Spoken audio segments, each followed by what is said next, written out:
We are live. Welcome back. Man, I feel like it's been a long time, even though it hasn't been that long. Sorry for the slight delay by a minute there. Technical difficulties, but we should be good now. Appreciate you guys for being in here. We have a fun show for you guys tonight, some information. Hopefully, I can give you guys a great way to end your week and get you guys ready for it next week coming up. Which for some might just be in a few hours, right? For some of you, your week hasn't really even ended yet, which is really cool as well if you're out there hustling. So please give a thumbs up in the chat if you guys could hear and see me okay. I'm just getting in here. I'm going to give some shout outs to the people in a minute. I'm a couple minutes behind, but we're going to get the show going. Don't worry. Had a really busy day today. Really productive day, really great day, family day today. So really, the vibes are really high. Tony, what's up? Driven Mom Lisa, hello. Joni, Edith, Dasher Benz, the flyest Dasher alive. Appreciate you guys for being in the house. And for some reason, the settings are a little weird. Hold on. Something changed. I had to update my StreamYard too. And things look a little bit different. Anyways, for everybody that's an OG, appreciate you guys. For all the new people, appreciate you for joining. But StreamYard looks a little different. Hold on. Why does it say it says there's 0 people watching? I know that's not true because there's people in the chat. Doesn't listen. I'm not going to fixate on that. I hope you guys are doing well. Okay. So let's give a breakdown of the show topics, my week, what's been going on. Got some messages for you guys. Do have a special guest that's going to come on tonight at about 9:45, maybe a little bit earlier, depending on how the show goes. But we'll call it 9:45 at this point. I have a video I'm going to show you guys in a minute that ties in with the topic at hand. Are DoorDash drivers that accept every order bad for us? Are they actually enabling the behavior of consumers and the apps? We've talked about this, but I saw a really funny video, and I'm actually not going to be negative about this content creator. I saw a TikTok. I shared it in a short today. I actually really like this guy. I'm not on TikTok a lot, but for anybody that knows how TikTok works, like you watch a couple things like on DoorDash and they just send you DoorDash stuff. So I'll go in there and I see like motivational stuff, sports stuff, father stuff, and then I'll see like some health stuff, and then I see a lot of like DoorDash stuff, right? And I've seen a couple of this guy's videos, and I like them.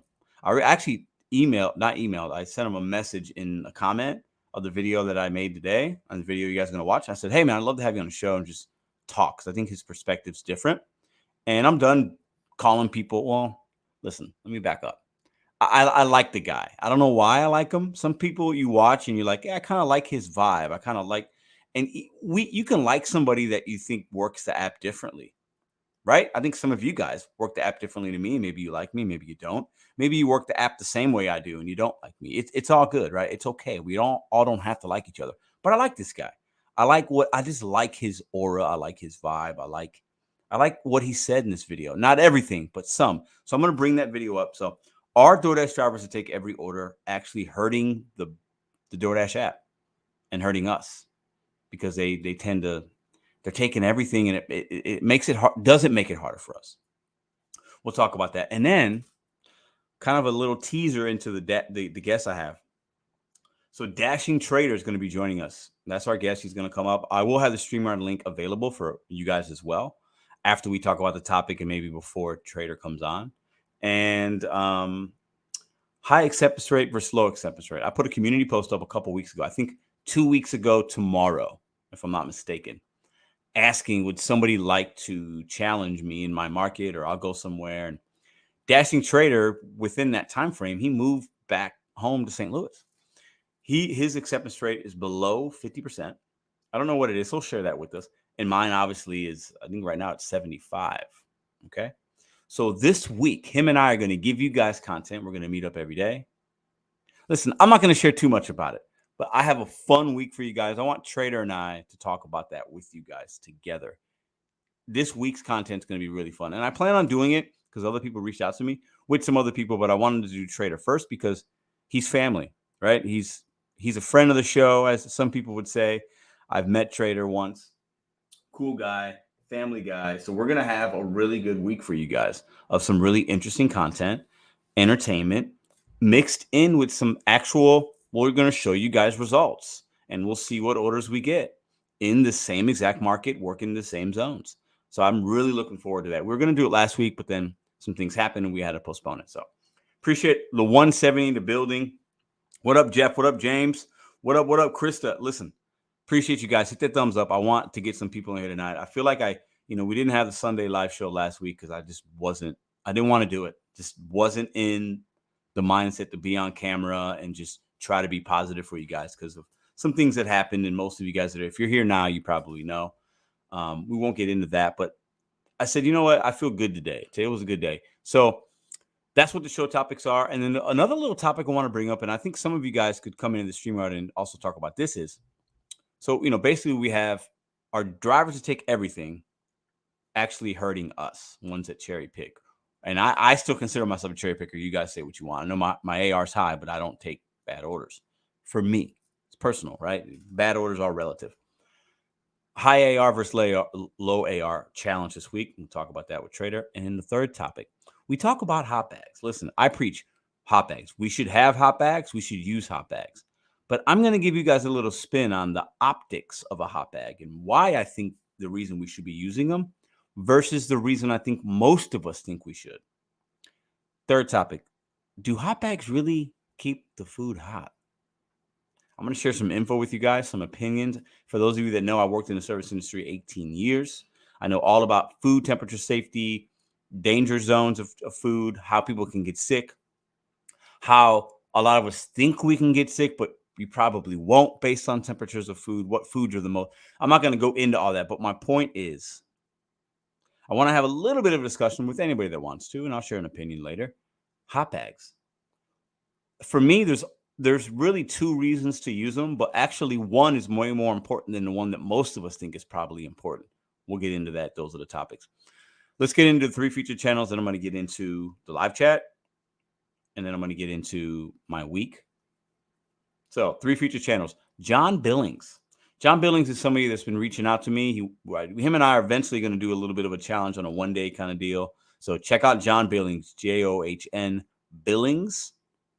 Check out his channel. The other channels, I gotta do a refresh reminder for myself. Oh, Uber Jeep AZ. Now he is somebody that I've mentioned one other time. The reason I wanted you guys to go watch him again, this is for my rideshare people. He talks about rideshare, but he does also do Uber Eats. His name is Jeff. He used to live in St. Louis. He's born and raised here. Now he lives out in Arizona. He's an OG in this space, super motivational, super educational, super real. Really like this guy, okay? Hope to have him on the show one day. We're going to make it work at some point. Uber Jeep AZ, description, the links are all tagged to these guys. But he's been talking about like car maintenance, how to change tires, how to do your own oil, how to save money, how to think like a business person. Especially if you're a rideshare driver or thinking about doing rideshare, go check him out. Uber Jeep AZ, John Billings. The third one, Kane Beats, Kane with a K, Kane Beats, Beats. His channel link is down there as well. When I went to LA with Hannibal and a few others, I met him. It's a guy from New Zealand, young guy, maybe 23, 24, maybe 25. Hung out with him for a little while, met him at a rooftop bar. Lovely young man, smart, motivated. He has a YouTube channel, Kane Beats. He does beats. He produces music and things. And he had a channel a couple years ago, had some videos that went viral. And then I've been noticing he's been posting again. And me and him talked about YouTube a little bit.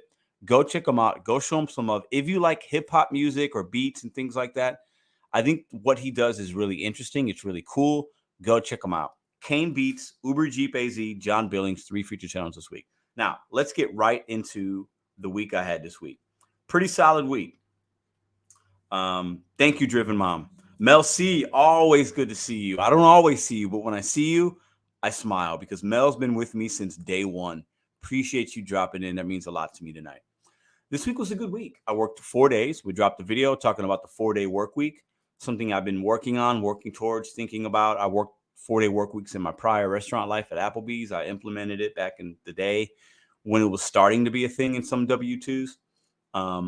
So I worked 4 days this week, made over $1,000. I didn't even have the app on for 40 hours. I think I was active for 32 or 33 hours. So pretty good week, pretty solid week, all DoorDash. I turned to Uber on. nothing came that. I mean, I've been seeing so much bad stuff with Uber. Like I can do sprinkle in some Ubers. You guys have seen that. I love Uber, but I've just been seeing trash, like really, really bad. Okay. So, and I didn't even turn on Instacart. So all DoorDash money, it's good money for me. Money's relative to you. For me, that to not work today, not work Saturday, not work Friday, to work 4 days and make like over $1,000 and not drive a lot of miles and not work any 12-hour days. Like it was a really good week for me. So I feel really good about that. And I know a lot of us have good weeks, we have bad weeks, but that was my week. Today, took the family out to St. Charles, a family arena, the Moolah Shrine Circus. Took Ruby to her first circus, was amazing, had a great time. Shout out to Tanner Markley, got us some VIP passes. I was actually part of the show. He brought me out. I didn't know this, and they did a little thing. We had a great time, great family day, much needed. Me and my family needed that day today, so that was really, really nice. And then we're doing this live tonight. So that was my week, really good. Getting ready for this challenge this week, getting ready to get back on the motivation hours. Got some additional special guests lined up.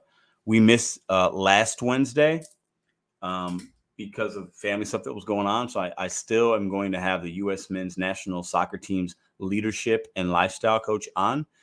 Probably not this week. We'll probably do it the following Wednesday. So look out for that. If you don't know, we also go live every Wednesday, 4 Eastern, 3 Central, for about 45 minutes to an hour, sharing motivation, giving motivation, challenging each other, having topics, talking about it. It's a place we can all kind of hang out in the middle of most of our days, either right after lunch, right before dinner, depending on where you live, and just have a good 45 minutes to an hour of inspiring one another. So that's what I got. That's where I'm at. So without further ado, I want to pull up this video. So let's put the headphones on. And I'm going to need a little bit of help from you guys, because if I tested it earlier, that's why I was a little bit late. If you can't hear it, I need somebody to put a thumbs down in the chat. If you can, somebody put a thumbs up, because the video is about 2 minutes. I want us to watch it. I'll give you a little bit of a teaser, okay? Shout out to everybody in the middle. What up, John, Twin, Andre? The Fly National Arsenal is top of the league. What up, Johan? Glad you got that family time together. Thank you, Lisa. Yeah, we needed it. And today was a really good day. Today was a really good day. Madison's doing great. We had a fun day. I hadn't been to the circus I took my oldest there when she was about 8 or 9. So it's been, oh man, forgive me, 13 years or so. And we had a great time. What up, Bud Soda? What up, Scott, Daphne? Appreciate everybody in the house.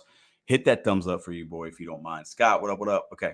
Hidden tips on DoorDash are no more in my Central Texas market as of today. Why, James? Is some legislation passed? What up, S. Brown? Okay. So let me go ahead and I'm going to pull this video up. I'm going to give you a little bit of context, okay, for those of you who didn't see the short. It's a guy on TikTok. You know what? Let me play the video. It talks about accepting every order. Let me play the video, and then I want you guys to just watch it. It's 2 minutes. Comment what you think about it, and then I'm going to talk a little bit. Okay, so let me pull this up for you guys. And once again, if you can't hear the audio, put a thumbs down, so that way, if I see a thumbs down, I'll stop it and try to redo it. Okay, so give me a second. So we're going to pull this video up. Let's go here. Okay, give me a second, guys. Give me a second. Oh no, what happened? No. Okay. Okay. Give me a second. Give me a second. Let me click on this. Okay.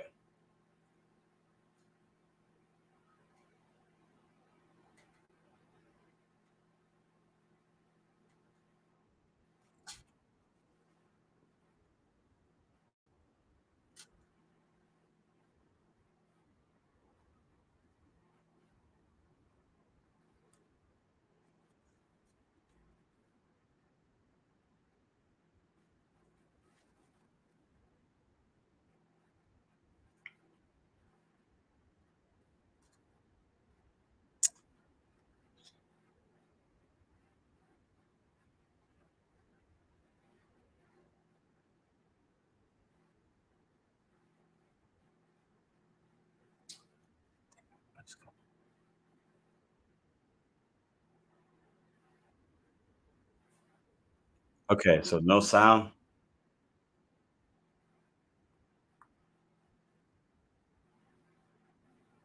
Okay, I'm sorry. Listen, I'm not going to get mad like I used to. I hate technology. I've said it a million times. I've done this before. You guys can hear it, and then I do the same exact thing, and then you guys can't. So I'm not sure what's going on. I really need to get somebody to help me with this technology stuff because it really. I'm not going to get mad. It's just a first world problem. Let me try it one more time for you guys, okay? Because my StreamYard updated and some of the stuff. Oh, I see. Okay, you got to hit the share system audio. Okay, so give me a second. Okay, I'm gonna bring this up for you guys. Just give me one quick moment. Let me pull back up to YouTube real quick. Okay, and then I will share this with you guys in approximately maybe 15 seconds or less. Okay, so give me 1 second. Okay, 1 second. I love technology. Technology is the best. It's literally the bee's knees. I love it so much. It makes me so happy. It tickles me in all the right places. Okay. So now let's try it again. Let's hit that button there. Okay. Why isn't it showing up? What's going on? This gives me major anxiety right now. Like my anxiety levels are very high. Okay. Let's see. Oh, my anxiety is through the roof. Oh, Lord, Pedro Santiago. All right. I did it earlier and it worked just fine. Let's see. I should hit the window tab. It should be right there. I don't understand. God, somebody with somebody with as many people in the live right now should have their stuff together. And I feel really ashamed that I can't give you guys this content. It makes my heart hurt. I'm not gonna lie. Okay, I got to stay measured and stay focused. Like why? Okay, there it is. Okay, hold on. Let's see. Okay, hold up. Give me a second. I think we have it. Give me a moment.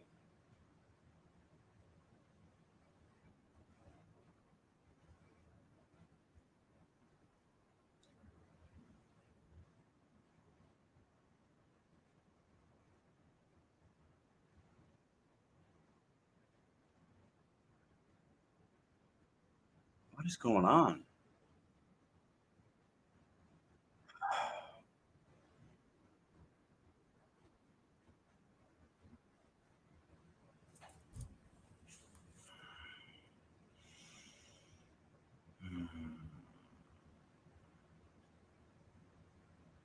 Oh my god. I'm gonna try it one more time. God, I'm sorry, guys. Let me get this together here. I don't understand. It just frustrates me, and I'm trying not to be frustrated today. But I'm a human being. Okay, let's try it one more time. Did you guys see anything? Like what? Which app are you? I'm using StreamYard. I've done this before. I don't understand. Like I literally don't understand. I just don't understand. God, this gives me such anxiety. You guys have no idea. Okay, I got to figure this stuff out. This is rookie. This is like my 18-month, my 20-month old can do this. Okay, let's see.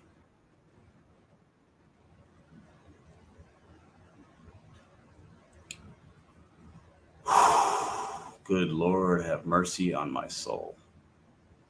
And why isn't it there? Okay, let's try that one.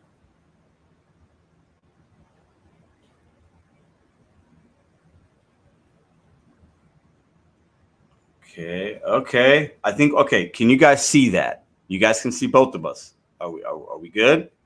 Give me a thumbs up if you can see me in a little box and see this beautiful man in the big box on YouTube. Can I get a thumbs up, please? Pedro, are you using? Oh, I don't know what OB. I have no idea. Okay, Daphne says yes. Okay, great. Okay, I think we're on to something. Appreciate y'all. All right, we good. Okay, so let me go ahead and click on this. Hold on. I'm a cop, but it's not about that. Okay, why do I say that at the beginning of every video? A signature. It's a signature. That's exactly what it is. It's a signature, just like, hey, I'm doing this, but I'm also doing this. It's DoorDash thing for sure. You see people from all walks of life doing it, from all kind of different careers. I've met at this point. Uh, I met a mail carrier to do it. You deliver all day, and now you're delivering food, dude. That's what's up. Hey, get it. However you can. It's money out here. Let's get it. But specifically in this video, I want to talk about the tips. The tips. I really want to talk about the tips, and sometimes the lack thereof. I deliver everything to come to my screen unless I somehow just missed it because I was doing something else. But I deliver all of it. I'm not trying to change how anybody else do it, but here's the way I see it. People got to eat. Somebody may be in a situation to where they're unable to get up and go get their own food, but use DoorDash as an alternative to get food delivered to them. Yeah, some see it as a luxury, and to somebody else, it may be a necessity. They may be disabled and just don't have anyone to bring them anything, and DoorDash is an option, and they might have the funds to add it to. I'm fine. I can take it. Here, I'll deliver it. Sometimes you look at the food items, and it's just a kid's meal. What if that's a single parent doing the best they can, can't break away or whatever, don't have money, and that kid's not going to eat just because that parent was in a situation, couldn't afford to give you a tip or a tip that you're happy about? Yeah, I get it. Not your problem. But just think about what we could become if we cared about things that didn't affect us directly. To be honest, a tip, they're not even tipping me. I think they're tipping their last experience. They don't know anything about me, how I'm going to handle their food or anything. They're tipping based off of their last experience. If it was good, you're probably going to get a good tip. If it was bad, you're probably going to get a bad tip. Give them good service. It's an investment to the next time. You may run across them again and get a good one.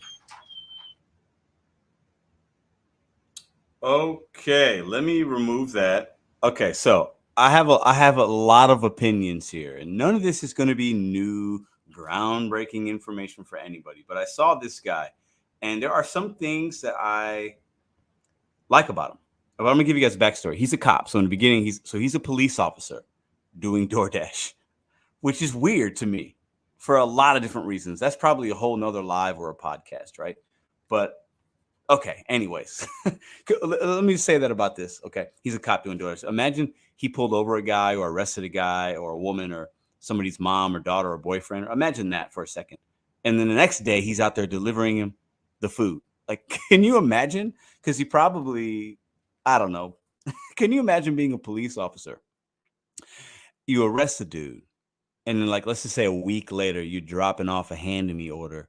The dude didn't tip you because he takes everything. There's just a lot of layers here. I like the guy, though. Okay? And a lot of you guys are saying, he's the problem. I see it in the comment. That's it. But I like him because of his positivity. But he is the problem, right? Isn't he? He says he takes every order. Now, I saw a video he did about 3 weeks ago, and he showed earnings. He goes, guys, I'm a cop, and I do DoorDash. And he made like $400 or something, but it took him like forever to make 400. Now I know why. He takes every order, right? And I remember I commented in the video, hey, do you take every order? And he said, yes. I was like, oh man, I didn't say anything. We didn't get into a disrespectful. I was just curious because, some markets, maybe you make less money because this market's not good. He takes everything. And he's kind of doing the Meals on Wheels analogy like we talk about. Like, why do charity work? And he talks about, well, what if a single mom's trying to feed a kid? She ain't got no money. Same thing Bentley Cooper saying on my live about a month ago. You guys remember? He gave the same exact analogy, Mr. DoorDash Diaries, and I questioned him on it. And this gentleman also said the same exact thing as Bentley, saying, well, maybe they'll tip you better the next time when they have money or if they have a better experience because they're tipping on the last experience. Now, there could be some truth there. I do think if you're a consumer and you have a bad experience and you left a tip, you might not want to leave a tip again because you had a bad experience. I completely understand that from a consumer perspective. There's still a little bit of ignorance there, but I get it. But what's funny to me is this dude, he's like trying to be like the better.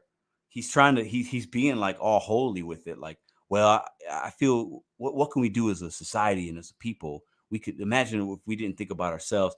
I get it. I can respect that, actually. I have a lot of respect for that because he's doing it obviously for a reason. Now, cops, I don't know how much money cops make. Maybe he's only 2, 3, 4 years in. He's not making great money, but he's making money. Cops are making, so he should be making enough, you would have think, to make ends meet. But we also don't know his situation. Maybe he's got crazy bills, crazy circumstances. So he's got a hustler's mindset. He's like, hey, I got a full-time job, but I got to do a W-2. Most people that do gig work do it that way. I think we are the minority here within this chat. What up, Yost? What up, Dasher Benz? CC, Mike. I think I saw Yost. Let me make sure I got that right. Yes. We are the minority in here, right? The ones that do it full time, the ones that rely on this for 100% of our income. Most people don't. So he's out here working the apps very differently than us, taking everything. But I also think we're the minority in the fact that I think a lot of DoorDash drivers, and I'm going to use DoorDash specifically because I can't speak to the other apps as much. I can speak to Uber a little bit, and I've seen a lot of Uber Eats drivers in my market. They take everything, they even ride share. They take every ride. They just boom, boom, boom. I've been an Uber.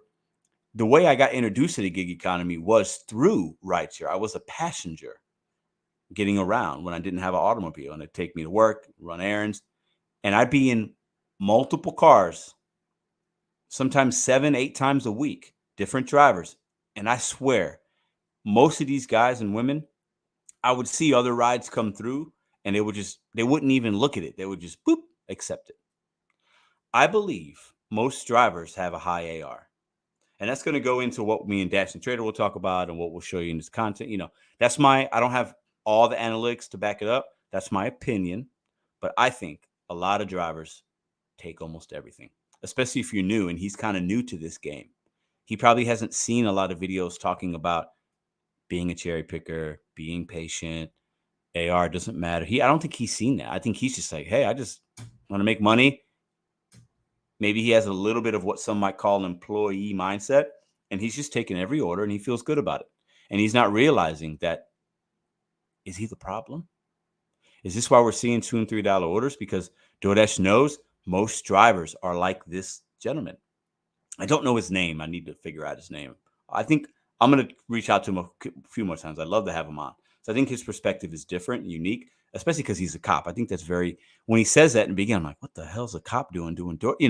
But he talks about, he sees a lot of people in different lines of work doing DoorDash. And we've seen that, especially with the pandemic. People were furloughed. They lost their jobs. They do this, they do that. They maybe see my video or Trader's video or somebody else is saying, oh, I make $30 an hour. Imagine working somewhere and you make $20 an hour. For a lot of people, that's actually really good in this country, okay? And then you see a guy like me, some idiot, okay, I don't know what he's talking about sometimes. It makes a fool of himself sometimes. You see some guy like Trader, high energy, he's got glasses on, chilling in his car, doing his thing. I make $30 an hour. I made $60 on Walmart Spark. Some people are like, damn, there's that kind of money's out there. So then they leave their job and they go to this full time.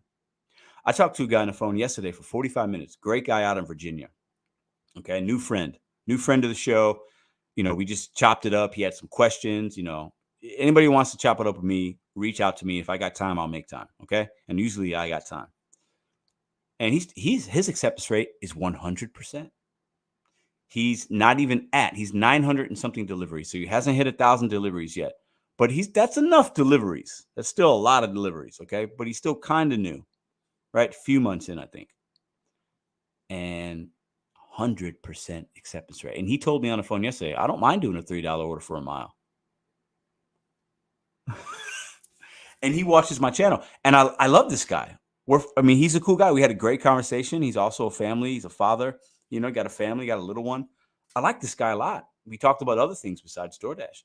But I believe these kind of drivers, they're more of them than you and I. There are more of them than you and I. And that is why we struggle to make any kind of significant change. I can make a video about this, about that, about this, about that. No tip, no trip. And it will work sometimes. And many of you guys have leveled up this year or last year or the year before, and you're making more earnings. There's pride and power in that. And that's a good thing. But most drivers take almost everything. I believe that. I really do. And I see it even in my market when I meet dashers and I strike up conversations. How long have you been doing this? Let me see your phone. Boom, boom. All the OGs, their acceptance rate, the OGs, have been doing this a while. It's kind of 50-50. I met a lot of seasoned vets and their acceptance rate's real high. A lot of seasoned vets and it's slow. I think at some point in your DoorDash life or your Walmart life or your Uber life, you make a decision. You learn your market and say, I don't need to do it, or I'll just keep doing it because I have results. I think you make a point. But the way people come to these apps and at the frequency, the turnover rate's so high, a lot of people leave the app and then another 10 come in. In my opinion, I've been saying it for the last several months, acceptance rate on DoorDash has never been higher. And I think the Diamond Zone, the implementation of that and various other things have also helped that. But I think like this cop and like the guy I talked to yesterday, most people just take everything. Unless it's something ridiculous, like 20 miles for $6 or 20 miles for $4. Some of us have seen that. Maybe you're not taking that. But then the next one comes in, $3 for a mile or two, or even $3 for 3 miles. They're just taking it. Boom, boom, boom. Accept. And maybe costing themselves money, but maybe they're okay with it because they feel like maybe that's a kid that needs to eat. Maybe that's somebody that's on disability, can't get their own food, like this gentleman said. All the things that I am like, that's not my problem. I got to make money, right? But it's interesting to hear a perspective from somebody else working the apps in an entirely different way. And I think the main reason is these guys are part-time. They're not relying on DoorDash or all these apps as 100% of their income, which I also think is smart. And I've talked about that, but that's to each his own on that, right? You got to do what works for you. Okay. So I've rambled a lot. We do have Trader in the background. I'm going to bring him up very shortly. I want to read some comments. I'm sure I've missed some good ones. I'll go back and try to look. But what do you guys think? Are the dashers that take every order the problem? Because consumers right now, listen, if you don't tip, you don't tip. And a lot of them don't like us because there are a lot of bad drivers that have a bad experience. Like, it is what it is. You're not going to change people's minds. It is what it is. But is it the dashers? Is it our fellow man and women that are out there taking everything? And then the analytics show DoorDash and Walmart Spark and Uber Eats and Grubhub and Instacart. The analytics say our people are happy. Look at their acceptance rate. Let's keep sending out these $7 Instacarts for 140 items. Somebody will take it. Maybe they'll get a tip afterwards. That's an option. So we'll just tell them you keep all your tips, you get a tip after. Look at the analytics. These DoorDash drivers are taking these $2 and $3 orders, going a couple miles. Keep sending them. Keep sending them. Keep sending them. What's the incentive for DoorDash to pay us more if we have drivers that are taking it? What's the incentive? Let me pause because I run my mouth a lot. Let me read some comments. Proud I am a 1%er. But since I started watching your videos, I have been looking at other options of making money passively. Lopez, that's the best way, bro. It's a game changer. I can't tell you how many sleepless nights I've had worrying about money in my past life, even just a few years back. And money can be a big stressor. And I don't do that currently right now. And that's because I've worked really hard to build something and I'm grinding and I'm hustling and I'm making passive income. It is such a game changer for me. And I can speak of it and show you guys that I really want you guys to try something similar because it completely allows you to then even look at the apps a little differently when you have checks coming in from different avenues and you're not relying on it 100%. April, what's up? A judge already ruled. Now they're going to hire court. It will be gone. Ooh, what's that? I missed something. Prop 22. Okay, I know that they repassed it, but then I heard maybe something else is going on. What's up, Marcus? I love the channel, bro, and you, my guy, but there is entirely too much group thing in this chat. I don't know what that means. Group thing. Amina says, I did a Popeyes order that was $220. Didn't want to judge, but they could have bought food for a week with $220. Oh yeah, that's crazy. It's crazy. $220 at Popeyes. That's a lot of chicken. Dash and Trader put me on game about those. Tip may be higher. Yeah. I agree, says Driven Mom. There is no incentive to pay us more if people keep taking the trash. Exactly. I hate punishing the consumer when it truly is a company that is screwing us over. Yeah, I hear you on that. You're not wrong at all. I have always believed in not keeping all my eggs in one basket. Diversify.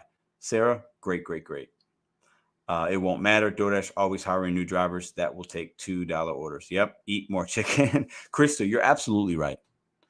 And I think we have to, and once I started to kind of realize that a little bit for myself, That's when I've been a little, and some of you guys will say this, and it's warranted. I don't care. I'm being soft on DoorDash. Pedro, you're a shill. You sold out. No. Why are you being positive? Are they paying you? Okay, listen. I've just realized what the app is, and I've taken my emotion. I'm trying to take my emotion out and focus on the business and analytics to continue my process of leveling up and continue to take care of mine. And I feel a lot better about working DoorDash when I feel like that. And I'm also showing good results. So for me, I feel like it's been a very positive thing personally, how I've shifted my focus on blaming DoorDash for everything. But definitely there's blame there. But they're a business. So if people are going to take the orders, yeah, maybe they're what's the word I'm looking for? Taking advantage. I would definitely say that. They're taking advantage of the business model and the people that come to the app based on, if you're coming to the app, listen, if you come to do DoorDash, if you need to wake up tomorrow and sign up DoorDash to work for DoorDash, there's a problem for most of you guys. Okay? If you need to work DoorDash tomorrow, you have a financial issue. Something happened. If you need to turn on the app tomorrow and you didn't need it today, something happened. You lost your job. You had some kind of, or your spouse lost a job, a financial strain, an extra bill. Something happened where you need the money. Nobody is coming to DoorDash to say, oh, I'm good. I just, but most of us came to this app because something happened and we needed it. And then you do it for a little bit, then you stop. And DoorDash knows the constant flow of people that are having financial issues right now. And I think they are definitely taking advantage of that a little bit.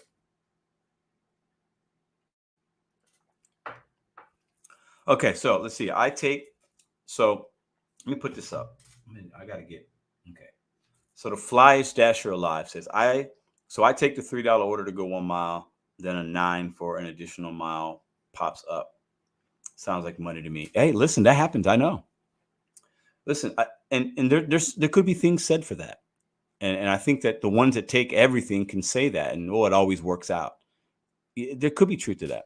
There could be in some markets, but man, taking every order is painful. And it's already painful enough for me sometimes having a high R right now. It's like, do I want it? But I still, I'll take a $4 going a mile. I'm not even going, no cap. I'm not going to lie. I'll take a $4.25 going a mile. Unless it's during peak time, I will take it. I have no problem with that. But 3 and 2, that's tough. Okay, so without further ado, I'm not going to make Dashing Trader wait anymore. I want to give a little bit of for all the new people that came in. So Dashing Trader and I are going to be doing something real fun this week, and him and I are going to talk about it live in just a moment. If you guys don't know Dashing Trader, somebody put a link into his channel. Friend of the show, friend of the family. He was out in Sioux Falls, and now he's back in St. Louis, which is home for him. And we're going to be making some great content this week. I'm super excited. We were supposed to do it this week, but we're going to do that this week. And basically, let me go ahead and bring him up so we can get this conversation popping. Oh, I see him. He's ready. Let me see. Hold on. Where's he at? There he is. Ready. What's up, bro? Family, man. How you doing, man? How you doing? I'm chilling, man. I've been in the background, hanging out, sitting here, doing what I do normally when I go live, but now I'm back chilling. Yeah. So, okay.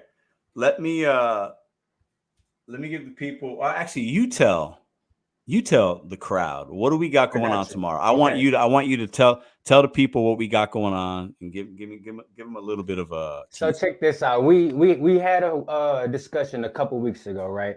And we was talking about a couple ideas, and one of the things that we talked about was doing some challenges. We brought that up, right?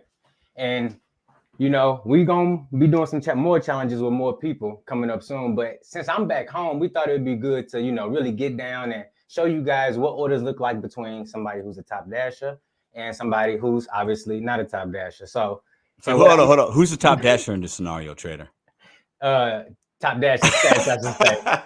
Yeah, that is hurt. It hurts me to even say it, but I can make fun of myself. Go ahead, continue. Look, but all jokes aside, though, it's more to really get down and get some results. You know what I mean? See, because I'm bringing mine all the way down. I'm going to be below 10% when we get this started, right? Oh, you really? Are you serious? Yes, sir. Oh, so you're really going after this? Okay, because when we talked, I think you were around 50% 2 weeks ago. And right? I want to tell you about that because look, this is how they get you. Of course, they send me a couple orders. I made a little bit of money, right? So I got up a little bit. But as it always do, they send you $2, $3, $4, $2 orders in a row. And it's funny that you just said earlier, somebody who says they take every single order, right? When they take those $2 and $3 orders, they get a $9 one right away. That's something I would never know, you know? And for someone who's declining multiple of those in a row, maybe there is a dasher out there who's taking every single order and then getting hit with a stack right away. And maybe it's keeping their wheels rolling, you know? And that's something we maybe need to explore, but that's for another, that's a topic for another day. We're gonna be doing a challenge to really see, because you're sitting at 75% right now, right? I'm gonna tell you right now, and we're gonna let's see. I think I'm at 75 or 76. And really, I got Top Dasher at first because of the shopping pays, and then I did that challenge, and like they were just sending me good stuff. How are you liking those shopping pays? I like them. I'm at 74%. Oh, you killing it. So I'm at set. Well, some would say I'm not, but I'm at 74. So when we start tomorrow, Dash and Trader and I are going to meet at a local Chick-fil-A at about 10 a.m. and we're going to film some content. And we're going to show my screen, show his phone. We're going to turn the apps on at the exact same time. Yep. And we'll film, who gets to order first, what's it look like. And then we're going to, when we accept our first order, each of us, if I accept mine first, I'm going to take off. If he goes, he's going to take off.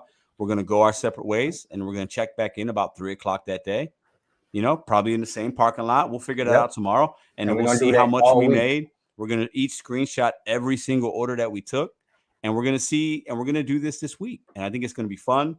We're not going to solve anything. Okay. This is a small sample size. I want to say that as a disclaimer, but we all work in the same markets. Dash and Trader's an OG. He knows what he's doing. He's not a new person. Okay.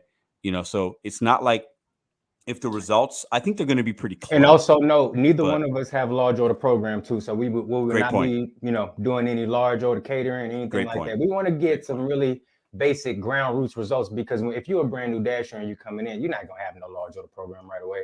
You got to get 100, 200 deliveries and then keep 100. So we want to really get some results for you guys so you can see what kind of orders that come through. And I mean, right away, top of the day. Now, early lunch, late breakfast start. But at the same time, we want to say is you're gonna see. And Chick-fil-A gonna be popping at that time, so I'm pretty sure something's gonna come through. Yeah, I think when we turn our apps on, because we're gonna get something. I think we'll talk for a little bit, and probably turn that, record a little something. Maybe we turn the apps on. It's 10:15. Yeah. In St. Louis, sometimes when you turn it on at that time, you get something instantly. Sometimes it takes a little while. It is what it is. It's Monday. Mondays are usually really good in St. Louis, though. That's surprising. So I it's going to be interesting to see, because his acceptance rate is super low. I mean, I think you're going to get some good ones. You're going to get bad ones. I get good ones. I get bad ones. But I think what the most interesting thing to me when we meet up at 3:00 is how many screenshots do we each have? I want to see, okay, did you get 40 orders? Did you get 20? Did I get 40? Did you, I think that's going to be kind of interesting, right? I think that's going to be interesting to see which one has the most, but then we can chop it down and say which one maybe had the better orders for that day. We can see who made more money. We can even see who drove more miles. It is what it is. This isn't about Pedro versus Dasher in that regard. For me, it's like the AR versus the AR. Right. And, if Dash and Trader comes out tomorrow, we meet at 3:00 and he's at $150 and I'm at 120, I'm going to be happy because he's making good money. I'm not going to be mad. And vice versa. Exactly. We're going to make this content. It's going to be real. Nothing is staged. Like the results. And I'm pretty sure everybody who regularly views my channel going to enjoy it too, because let's be honest, I haven't done a 5-day, full DoorDash 5-hour run in a very long time. I've been, doing a lot of different things. So I'm kind of curious myself to see what these days bring to me, because I may find out something that I didn't realize. And, if I go out there and I kill it and I make $200, 10 a.m. to 3 a.m., I might just listen, if you work tomorrow for 5 hours and make $200, I'm gonna bend the knee, bro. Because I mean, that would be crazy. I know where I'm at. I know where I'm going. Now, it's a couple of new Burger Kings. It might be a new, noodles and company they didn't have when I was here. But I know where I'm at. You'll be all right. What do you think? So you're going to be at roughly 10%. Do you think No. your acceptance rate is going to go up or down tomorrow after? I just opened the app up, bro. I'm at 18%. So I'm not quite in that lowest got decimal, it. but it's in the red though. So do you think your acceptance rate with just having DoorDash on tomorrow, do you think it's going to be higher or lower from when you started your shift tomorrow and when we get to, like, let's say 3 o'clock? Do you think it's going to go up or down? What do you think? So for all who don't know, this is going to be me doing DoorDash and nothing else, right? My theory is, okay, so I'm not a top dasher. I don't have the stats. So I'm going to be zone locked. If anybody in the chat that's new, you haven't been dashing for that long, I'm scheduled, right, to dash where I'm going to be dashing at. So there may be situations where I take a great order that meets my parameters, right? But it takes me outside of the zone. Yeah, that's probably definitely going to happen tomorrow. Yeah. You see what I'm saying? Yeah. So it's going to be situations like that bring my AR up a little bit. I either have to dash along the way back or pause. Because here's the thing. If it gives me the option to switch over to, let's say, Clayton or University City, I can do that. But then I may lose my remaining time slot into the 3 p.m. And that's interesting. And like I have the benefit. I can dash any zone. Exactly. So these are the things that I'm thinking about and keeping in mind before I prepare myself to go down there. So with that being said, I'm scheduled. I may get some short distance runs that they know that I will more than likely accept in the beginning. But as the day goes on, we'll see how it goes. Look, we'll see how it goes. But it's going to be much different from the way you're able to work versus the way I'm able to work. And you may be able to keep the wheels rolling at a better pace those 5 hours than I am. So Gig Wars Official says he will have top dash your AR by the end of the challenge. That's my prediction. Wow. So Red is saying, Gig Wars Official, go check her out. Shout out to Red. She's saying Trader's going to go from 18 to 70 by Friday. That would be, that's not impossible. I mean, that's I would difficult. have to do what? That's difficult. 15 orders a day. Right? Yeah. I mean, it's doable. I want to read this comment because I saw this on another video. This guy is like Snoop of Dashers. Actually, somebody said that in the video you did. Know what? Look, I appreciate you because look, if I had a nickel for every time I heard that, I know, I bet, right? It is what it is. So I appreciate it. Hey. Dad Dash is in the chat. Says, "What's up, Pedro?" Hope, and shout out to chat, by the way. How is chat doing? Let me see who we got in here. I appreciate you, Pedro, but let me go ahead and take over. Go ahead, man. Take a look. Take a look. We got my man's DDS in here. Shout out to Red, Dad Dash. I see you. We got Krista, Daphne. Oh, Daphne, real quick, I want to say special thank you to you because I see you commenting on all my videos. Shout out to Daphne. Everybody, just real quick. Who else? Funds of Anarchy. You left a great comment earlier. I appreciate everybody in the chat. You know, I usually be more active and engaging with the chat, but we having this active discussion. No, we good. Shout out to you. I appreciate you doing that. I think we're gonna have fun, man. I appreciate you doing this. No doubt. My only worry, I'm gonna be honest with you. I appreciate you. I hope I'm wrong, but my worry is tomorrow, you start getting a little itchy. You start getting like, I gotta turn on Walmart Spark. I gotta turn on Uber. You know what I'm saying? Like, because we're gig drivers and somebody that multi apps like you. Like, and I do it too. I'm gonna tell you what, look. You might get a little if the orders ain't popping, you might get. It don't take long to get this discouraged. You know what I'm saying? Like, yeah, that's so. True. What are you gonna do? Have you thought about the plan to like? I've definitely thought because I want you to make money. That's not. I don't want this to be about. You got to make money. You got a family. You know what I'm saying? So absolutely. And first and foremost, I want to say thank you for considering that. First and foremost, but at the end of the day, we got to realize I started with DoorDash. You know what I'm saying? So I got to take it back to the basics. And yeah, some things have changed, but at the same time, I'm FDA. I'm the fastest dasher alive. If it's anybody that can figure out a market, it's gonna be me. And guess what? This is my market. Okay, you just showed up. I've been here. I just took a break and came back. You feel me? So hold on, listen. So Trader's trying to drop knowledge on y'all, saying that he's coming to my city. Now I know he's born here, but listen, this is still my city, Dash. Okay. All right. Okay. We're gonna see. But no, all jokes aside, for real, don't know. Yeah, we had a great incentive this past weekend with Walmart Spark. So I actually really got my feel on that, man. I've been at Walmart so many times. The employees starting to recognize me. They tell me a little bit about that, because I know share with the family, man, the people in here, the chat.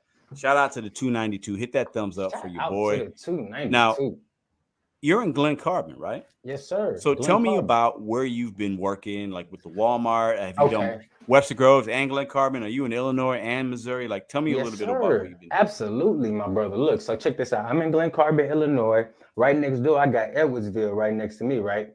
Great market. And then I hop in and skip north, you got Wood River. That Walmart is probably the cleanest out of all of them in my Really? area. Oh, Because wow. what you got to realize is ain't nobody going north because it's Walmart's down there with their supplies. So you go up there and I go up there and work at 8 in the morning. I've made $150 in 3 hours. Wow. 3 days in a row. I'm like, man, and it's Hold on, with just Walmart Spark. with just Walmart Spark. I'm not So kidding do you bro. do the shopping pays or do you do just the deliveries? I do the shopping pays. And shout out to Southern Gig, okay? Because he the one that really got me hip on the Walmart Spark. Because I was just doing the pickups, I was trying out some batch orders here and there. But you have to keep all the opportunities available to you. You have to at least try it out. Yeah. Man, I tried out the shopping pay.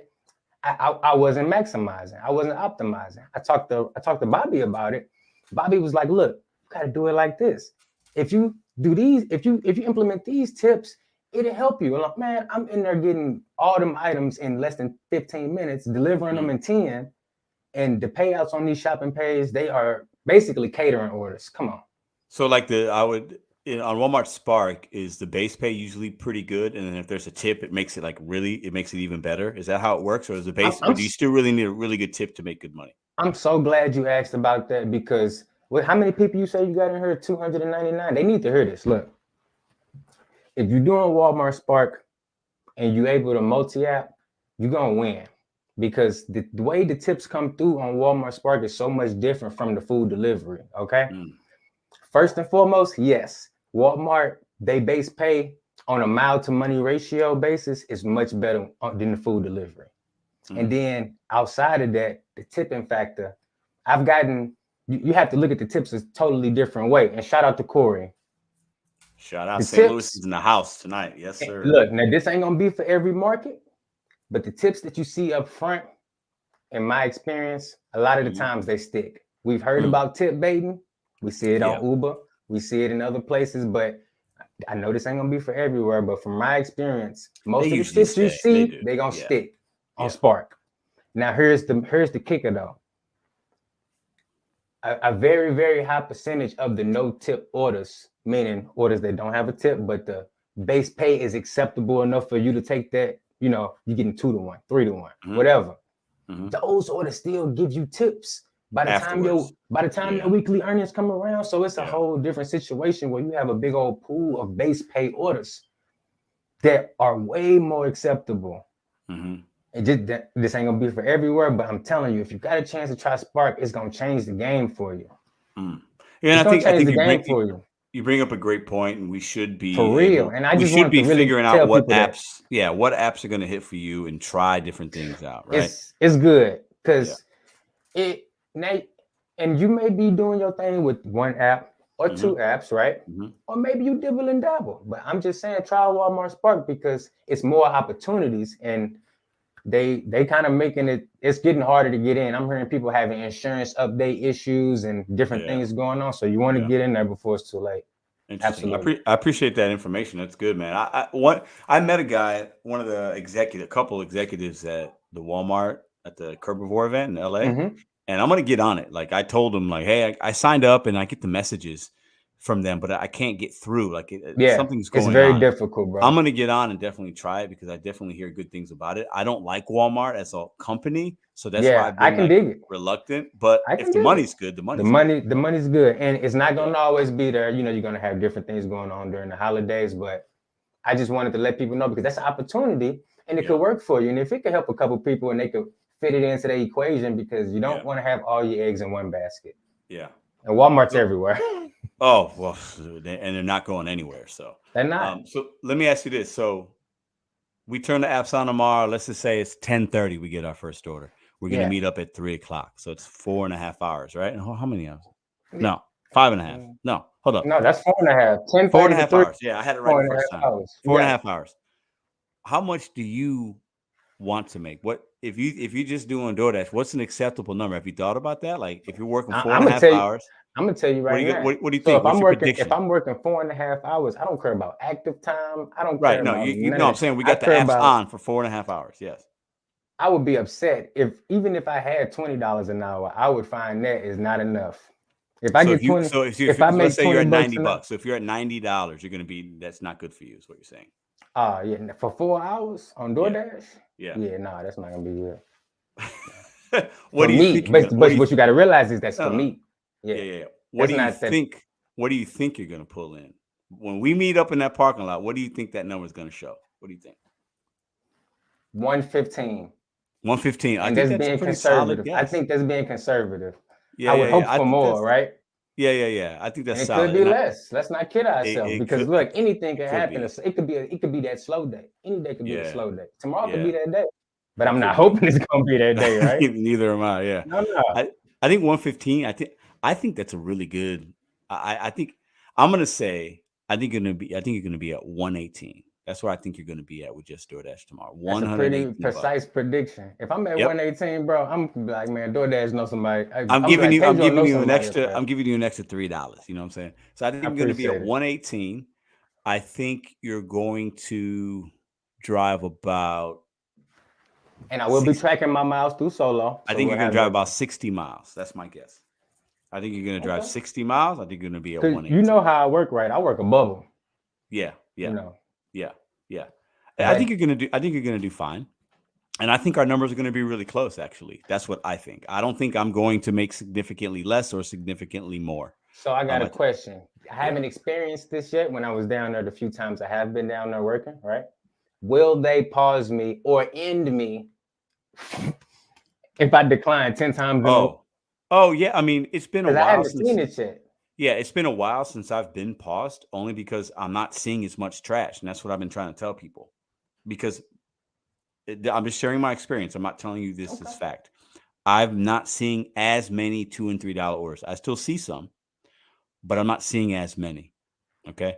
So I haven't been paused in several weeks. Now, if you do that, but I you'll get understand your paused. situation is a little different. But look, I'm gonna keep it straight up with you, my brother. Look, they said I'm not. Look, matter of fact, I'll let the whole chat know right now because I will be screenshotting every single order. Mm-hmm. $5 for 1 mile, and it better be the best parameters. I mean, I gotta feel good about the pickup, the drop off, everything. No, me too. That's how I rock. But you're saying that's your minimum. Is that kind of your bar for tomorrow? Absolutely. Okay. Absolutely. Got it. For me, if I'm trying to make money, I can't be turning down 575s if it's a slow day. 575 going 1.7 miles. I can't. Facts. Yep. That's miles. Especially I'll tell you this right now. I'm gonna be if the first order I get is 575 going 1 mile at Chick-fil-A, I'm taking it because that Chick-fil-A is good. I'm not gonna wait long, and I'm taking it. I'm not gonna. The days for me of sitting waiting for the $20 order, they're just not. I'm not doing it. I don't have LLP. Neither do you. I feel you, bro. No, we don't got none of that. And I'm that's just not doing and it, really. so. And here's the thing. I'm really glad I don't got it no more because it's great to have that and show the big screenshots of the $20-$30 tip. But the whole point of this is, if I wanted to just do that, I could do that. I want to help people make money in a whole bunch of ways. No, facts. I hear you. What do you talk about? What Gigwise talking about? He's another St. Louis. He says, yo, just had an experience with a DoorDash driver that needs to be heard. What happened, man? What happened? Listen, I'm going to open up a StreamYard, so hang on. I'm sure you're probably out working. But, hey, man, I think we're going to have fun, man. At the end of the day, I think these gig apps, and, we've talked offline and had conversations, and that can stay between us. But, like, they are an opportunity. Absolutely. And I know some of your goals and what you're trying to do for you and yours and how you're using the gig economy and YouTube and other things you got going on. And I respect that. That's why, that's why we do what we do. Right. And for me, could you make more money this week if you multi-apped? Absolutely. Right. Especially because, might I make more money if I turned Instacart on and every once in a while I took a $70 run that took me an hour? Yeah, I could, right? But like, I know that already. I'm trying to get to the unknown. You feel me? I'm trying to understand like how has DoorDash changed so I can give actual information. So I think this week's going to be interesting. We're not going to solve any issues or any problems. We're not going to make a non-top dasher into a top dasher. I'm not trying That's to do right. any of that. Everybody, you work the apps how you want. We're just going to do a little challenge, have some fun. I Yep. get to see my boy every day, so that's a good thing. So it's just going to be a Lucky, good time. man. So You, you know what I mean? hey, fun fact, I ordered some DoorDash with my sister over at her house, and the dasher recognized me, bro. He said he watched your channel. That's Ain't that what's up, crazy? man. Yeah, Yeah, wild. bro. Yeah, That's weird, bro. isn't it? So how many? That I'm sure that's happened to you, right? Like people say, "Hey, what up, It trader?" happened one time in Sioux Falls before I left. Yeah. It was kind of crazy. He was It's like, probably "Oh, going to happen more in St. Louis because it's just a more population, right? yeah, And there's a lot of people out here. I run into people a yeah." lot. It's always kind of Everybody in fun. St. Louis really already know me too. To be Yeah, honest with you, they yeah, just don't know me by trader, but they know right. me though. They know You know you how though. it Yeah. is. So let me ask you a question. So, and for the people in the chat ain't gonna know, but I'll know. What you talked about your bubble earlier, right? Mm-hmm. How far north are you willing to go tomorrow, or how far south? Have you thought about that? Not for real. See, the thing is, it's not about that I don't want to go there. It's just I didn't see what it's like. You know what I'm saying? Mm, So like, do I want to be stuck somewhere waiting for a long period of time during my 4 hour stretch? Is more what right. I'm worried about. Like, Or having to drive back to a better area and yep, drive a little bit too because much and Highway waste time. 44 and Yeah, Kings Highway, like, you know, 40 right there by Barnes Jewish, like you yeah, get stuck right there. a little Or bit. trying to cut Yeah, through Forest Park thinking you finna yeah, nah. yeah, Or trying to get on Forest Park Parkway like yeah. I did the Oh, other day. well, they got all that construction down You just there, and it's staring at the lit. arch for like 20 But minutes. I tell you what, I get some good orders over there sometimes though. You know, Yeah. you get some good runs. There's a lot of restaurants over there. A lot of people order from down that way. That's actually that area that intersects between those three little zones too. Mm-hmm. So you're just a few miles, you know what I'm saying? You So can, but see, I'm I where know I'm at. that yeah, But you yeah. know what? It may not be like that because it could be busy enough to where it let me hop around a little bit. You never Exactly. know. You I'm might be just able to dash planning through for anyway. the situation where if I am stuck, you know Yeah. how it go. But look, Yeah. I appreciate you having me on, man. But look, before we go, Yeah. before you let me go and you let the panel hop up, I want to say shout out to all the content creators out there. Look, if you doing ride-alongs, doing your DoorDash, Uber, Walmart, Spark, whatever kind of gig economy content, I just want to say keep it up. Because I I love see that, we got people, that's getting burnt out. They having the YouTube burnout or the gig economy burnout, and they don't want to do DoorDash ride-alongs or Uber. I see it a lot. If you are up and coming gig economy, gig tuber, right? Keep it up. You know what I'm saying? Just keep it up. And that's all I got. I'm out. Listen, man, I'll see you in the morning, 10 o'clock, Chick-fil-A. Yep. I'm going to sleep, man. There you go. Hey, you're going to need that rest tomorrow. Pack a lunch, brother. Hey, no, but I'm laughing, but that's real. That's real facts, talk, though. man. That's facts, man. All right, I I'll ain't see you trying to be tomorrow, man. stopping. All right, All right, I'm man. out. All right. Big ups to my man, Dash and Trader, man. Listen, I've met this man. We've broken bread. He's a good guy. He's a good guy. We're going to have fun this week. Like I say on this channel, I'm always, Daphne says, make a sandwich. I'm always trying to give you guys different content. And a lot of other really great channels have done challenges and they've done them better than this, right? I was a part of one. I've done a couple actually, even last year, so challenges aren't new, right? And there's even been other channels that have done the non-top dasher versus top dasher. This isn't a new concept, okay? But it's going to be new for me. And we're going to do it for a week. And the one unique thing is we're going to meet up every day and we're going to show you guys stuff. So there's going to be some uniqueness to it. And at the end of the day, it's going to be fun. We're going to be making money, right? We're going to give you guys some entertainment, right? And to me, like it's life isn't just about money. For me, I'm in learning about. I want to make experiences, and I want to partner and collab and continue to level up other people around me, right? And that's super important to me this year. Okay, so it's not about, hey, can I go out and make $200 tomorrow? I already know I can make $200 in my market. And for you, you might know I can make $100 or whatever it is for your market. I know I can make $200 tomorrow. It might take me 7 hours, 8 hours, 9 hours, but I know I can do that. So there's no fun in that anymore. I've already played the game of chasing the money. What can I make? What can I make? I made $2,000 in 5 days and didn't work Friday night, Saturday, or Sunday. I've already done these things. I've shown them on this channel. It's boring. I've done it. I'm going to continue to try to show you guys different things. And that excites me because the different kind of content I can provide, the different experience I can have working the app, collaborating with somebody else, that to me is invaluable. Okay. So if I make $100 or $150 or $200 less this week, I don't care. Okay. I just don't care because I'm gaining that money that I'm losing. I'm gaining in experiences of actually experiencing something with another human being and making some fun videos and having some laughs and sharing things and checking in. And that is invaluable to me, right? The $100 or $200 that I might make less, I'll just make it up next week, or I'll make it up by doing something else, right? So for me, it's going to be really, really great. So, all right, I am going to, let's see. I'm going to share the StreamYard link right now.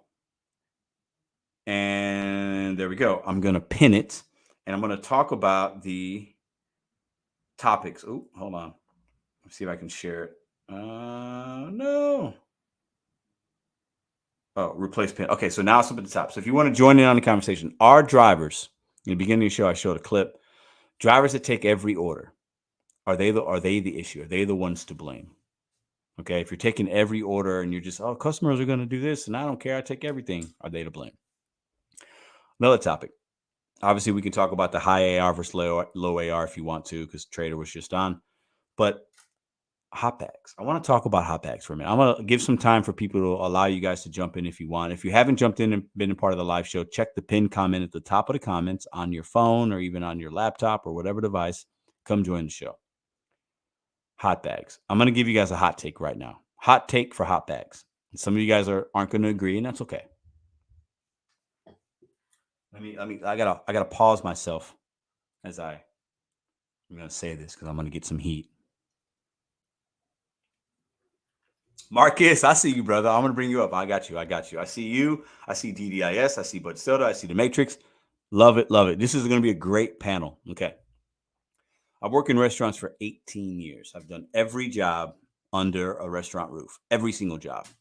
I've cleaned toilets. I've bussed tables. I've washed dishes. I've cooked online. I've done expo. I've done hostessing, serving, bartending, line cook, manager, GM, food and beverage director. There's nothing about a restaurant I can learn. I just done it all. Okay. How many times have you gone to a restaurant? You pick up hot food.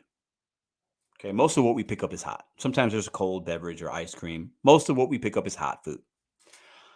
How many times have you gone to a restaurant and the bag that you've picked up is either already there and it's not being kept under any kind of warmer or a hot box or under a heat lamp?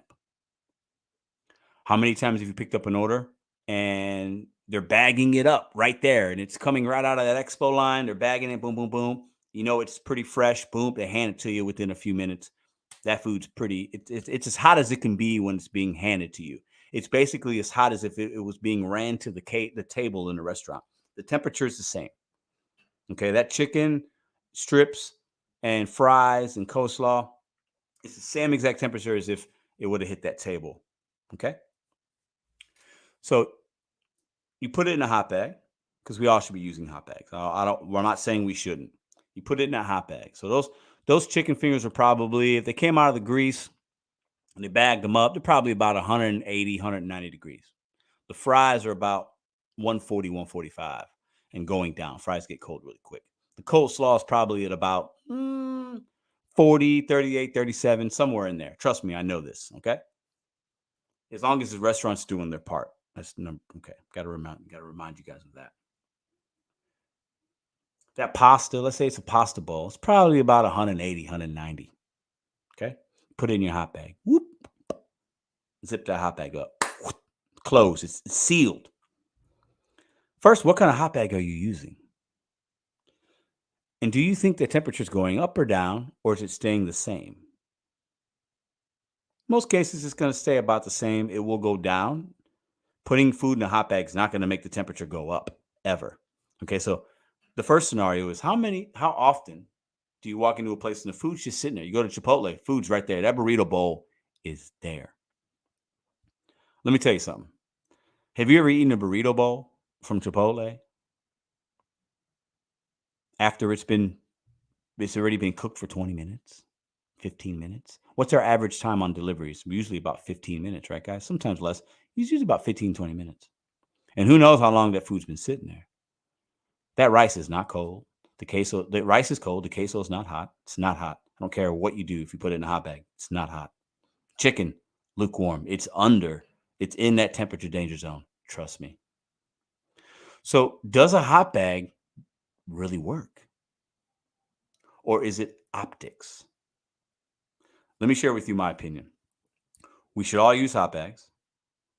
They do help as far as not making sure the food doesn't get colder, but it's not going to heat it up, and it's not going to make a significant difference. It is mostly optics, and you're putting it in a bag so it's not maybe in a dirty car seat or on the floor bed of your car. So that's really, in my opinion, the reason to use a hot bag. I eventually, when I'm done with this challenge with Trader, I am going to order some food for myself. I'm going to take my thermometer, and I'm going to do temperature tests on orders that I put not in a hot bag and in a hot bag. And I'm going to give you the results. And I think I'm going to be pretty spot on. But I want to see what some of these guys have to say about all the things I've been rambling about. But listen, use a hot bag. But I'm going to tell y'all right now, work in the service industry, if you pick up that Chipotle order tomorrow, if it's been sitting there for 5, 10, 15, 20 minutes, 45 minutes, you using your hot bag does absolutely nothing besides the optics if a customer happens to see you with a bag or not, and if they care. But that's it.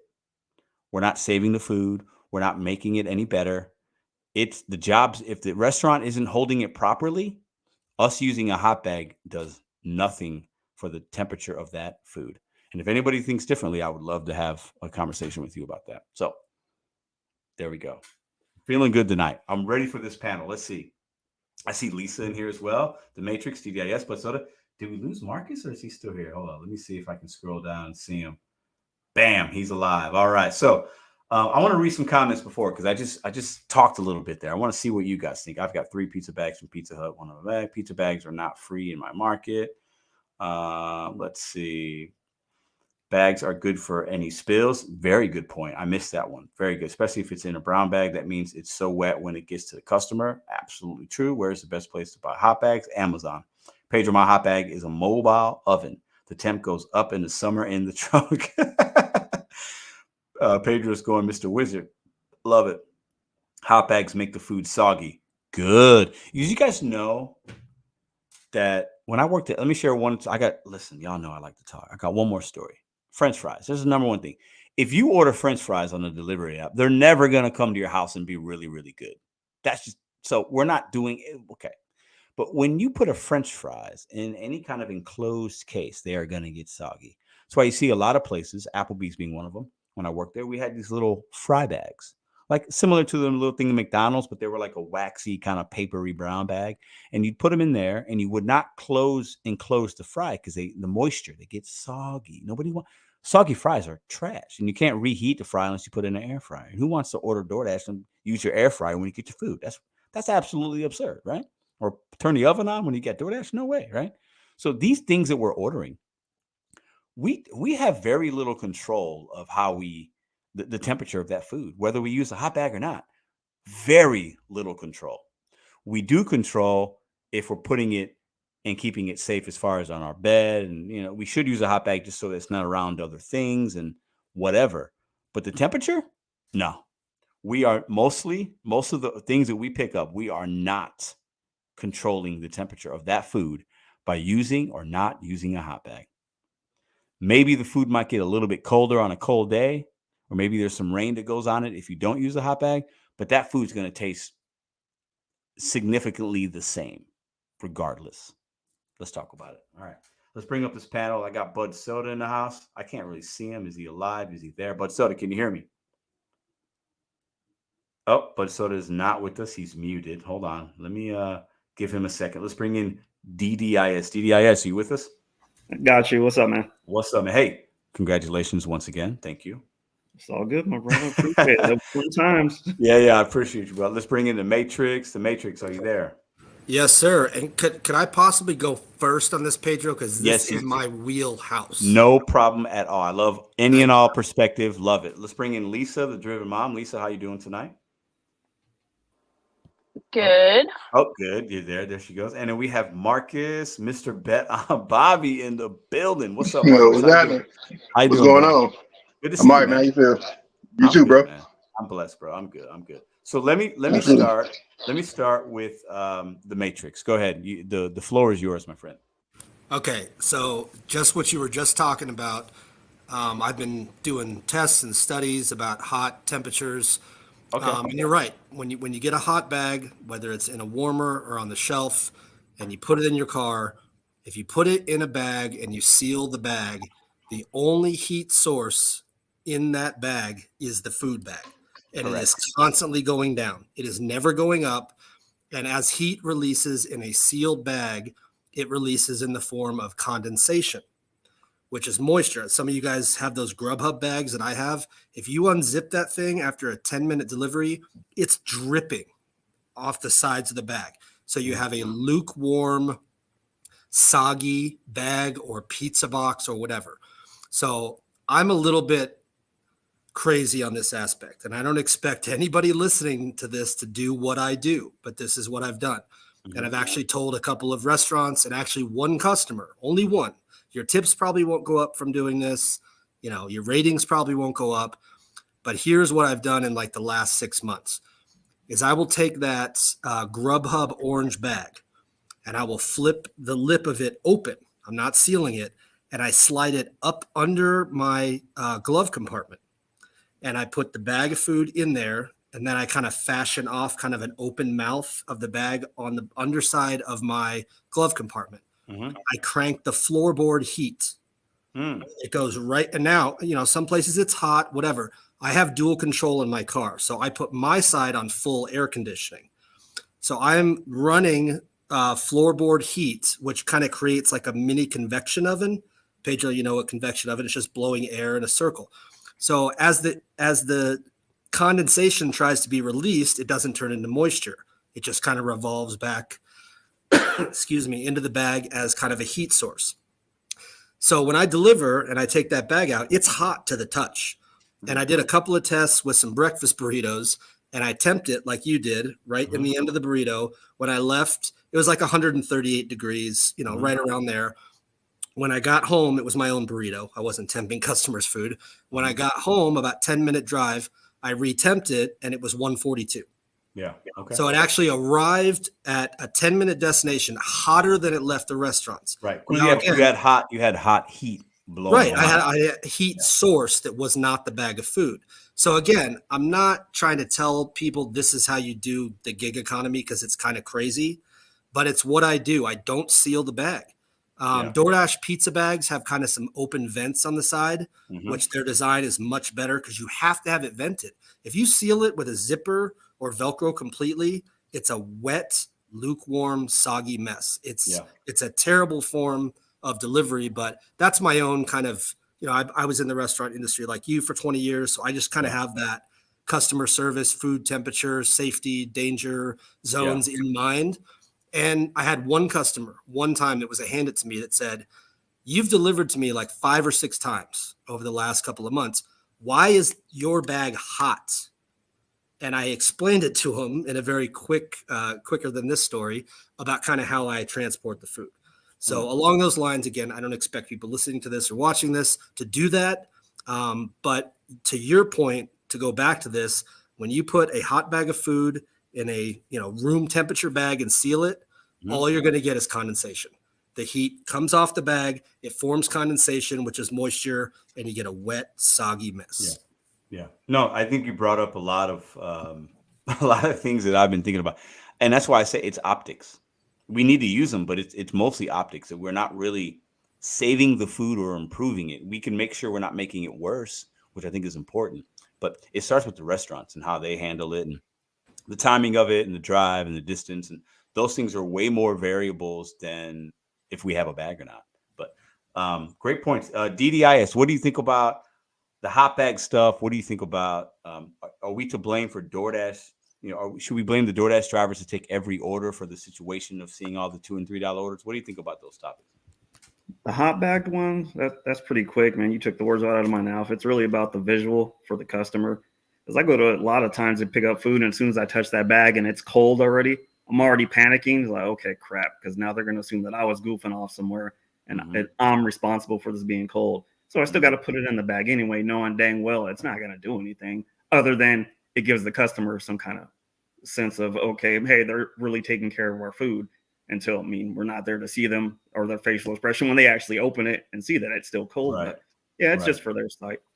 But for the other one with people taking every order, it always amazes me. It's so funny that everyone seems to think that when it comes to us delivering, it's like we're the only people that it falls on us to take care of everyone who's disabled or who's poor, doesn't have the funds to do anything. Nobody looks at that for any other field out there. Like you go to buy furniture. Yeah, you go to buy furniture. No one looks at them and says, well, maybe you're disabled or you got kids. We're going to give you a discount.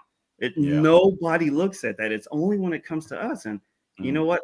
I commend those people who go out there and take all those orders, but we can't put on a cape and be Captain Charity for these people. Not when we have bills to take care of ourselves. My first responsibility is to my household. I have to take care of me and them first. So I can't go out there losing money to try and satisfy everybody else. That really has to fall on the company. It's just like people who park in handicapped spots. They get away with that because they've gone through the process to be able to get that placard that says we're allowed to do this.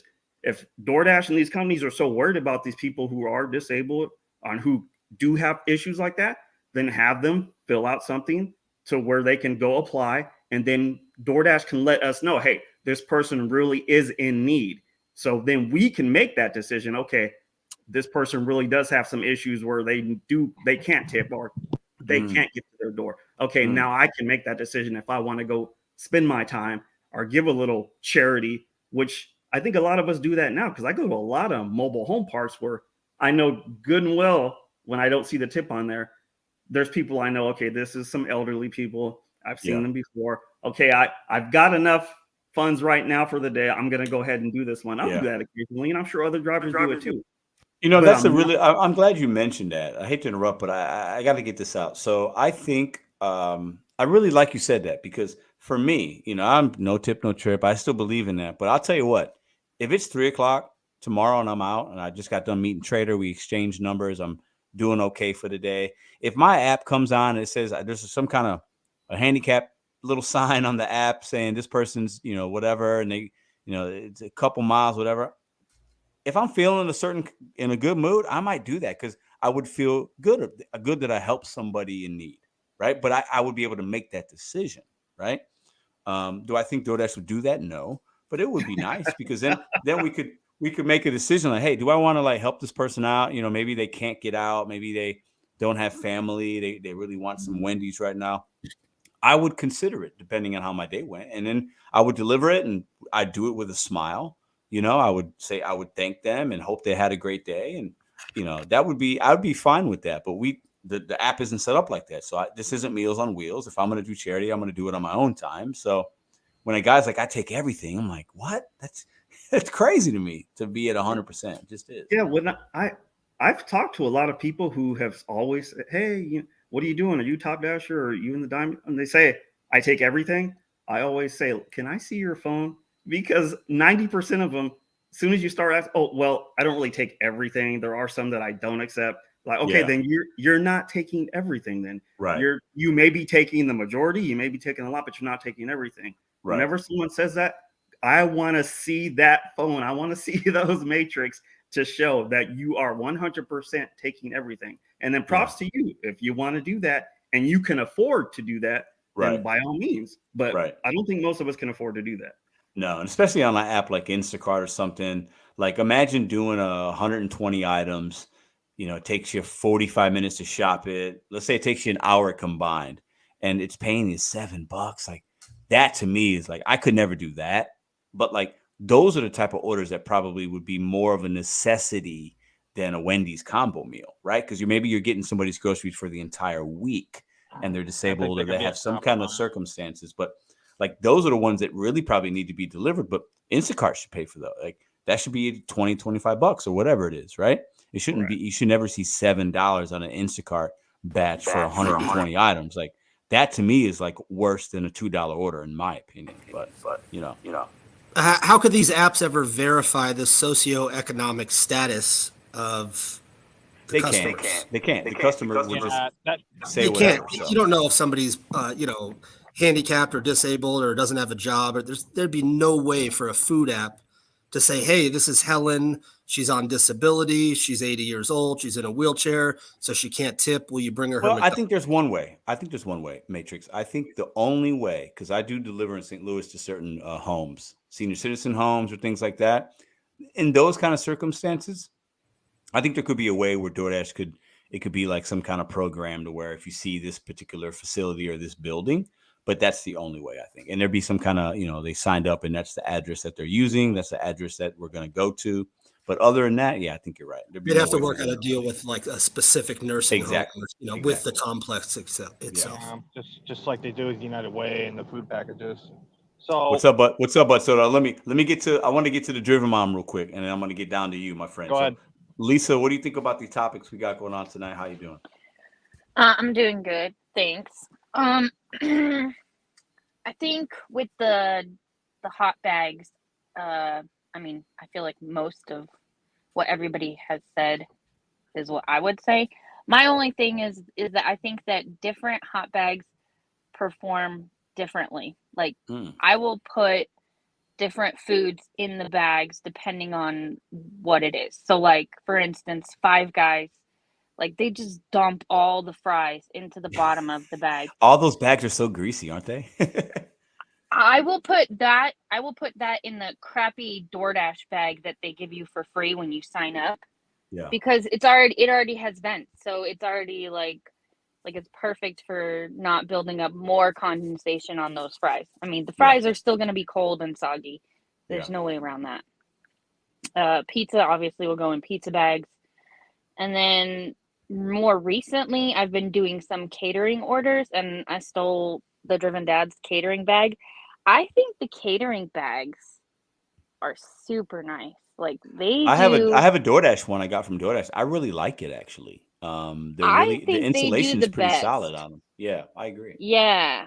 And I found that even if you put like a little bag in the big bag, like I don't know, maybe there's less condensation buildup, but I feel like the food gets there warmer than it would if I put it in a different bag. Yeah. Let me put you on the spot. Maybe it's not like getting hotter, but it's definitely staying like maybe the same temperature. I'm going to put you on the spot because I know you'll be honest. Have you ever taken an order and not used a bag? And I'll go first. Yes, I have taken an order, picked it up, put it in my front seat, not used a bag. I've done that. I'll admit that. Lisa, what do you say? Yes. Okay.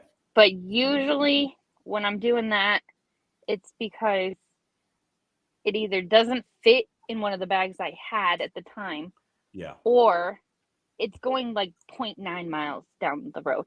And it's going to take me more time to put it in the bag than to just put it in my car. Yeah. Yeah. Or sometimes but I also do a very good job of keeping my car clean. Like I'm not putting people's food in, like, we don't have pets, so there's no pet hair in my car. But like I'm not putting their food into some gross looking seat. Yeah. Yeah, me too. I wouldn't. Yeah, I feel comfortable. Sometimes I'm in a drive-through line or something, and it's like I definitely do that just out of sheer laziness at moments or convenience based on where I'm going and what the food is. If I'm picking up like a Smoothie King order, I'm not putting that in a hot bag. I'm just not Yeah. doing it. I just put it right there. I don't put drinks. I don't put drinks in a hot bag because that's a good way to spill them. Yeah, absolutely correct. Absolutely correct. Dad says Grubhub has the best bags in my opinion. I've heard that from a lot of people actually. Oh, but so does disagree. Okay, but so give me your opinions on the Grubhub bags are king, by the way. Okay. There is a big quality difference. Like Amazon, they're usually crap. The only good brand I found was Ice Meat, and they're still not as good as the Grubhub bags because they're foam insulated. There'll be a lot of them on Amazon. They say they're foam insulated. Like Gary found me one, and it ended up being this thin, chintzy thing that was like cheaper than the Dasher bag or a catering bag, smaller than advertised, and it ripped the second time I even tried to attempt to use it because I did have a big item. But so, you know, I found Macari, eBay, and just Google search it. Grubhub bags and the Uber bags are pretty good, and the Dasher bags you actually have to buy that are the pricey ones are actually pretty good. Whoa, I'm echoing. But anyways, I really feel that if you care about your customers, it can. I know the zipper thing with the moisture, well, that's just a side effect. I'm sorry, because if you don't, most of the time it's going to be too cold. Like I've done the floorboard thing and had the zipper a little open, the food still got cold.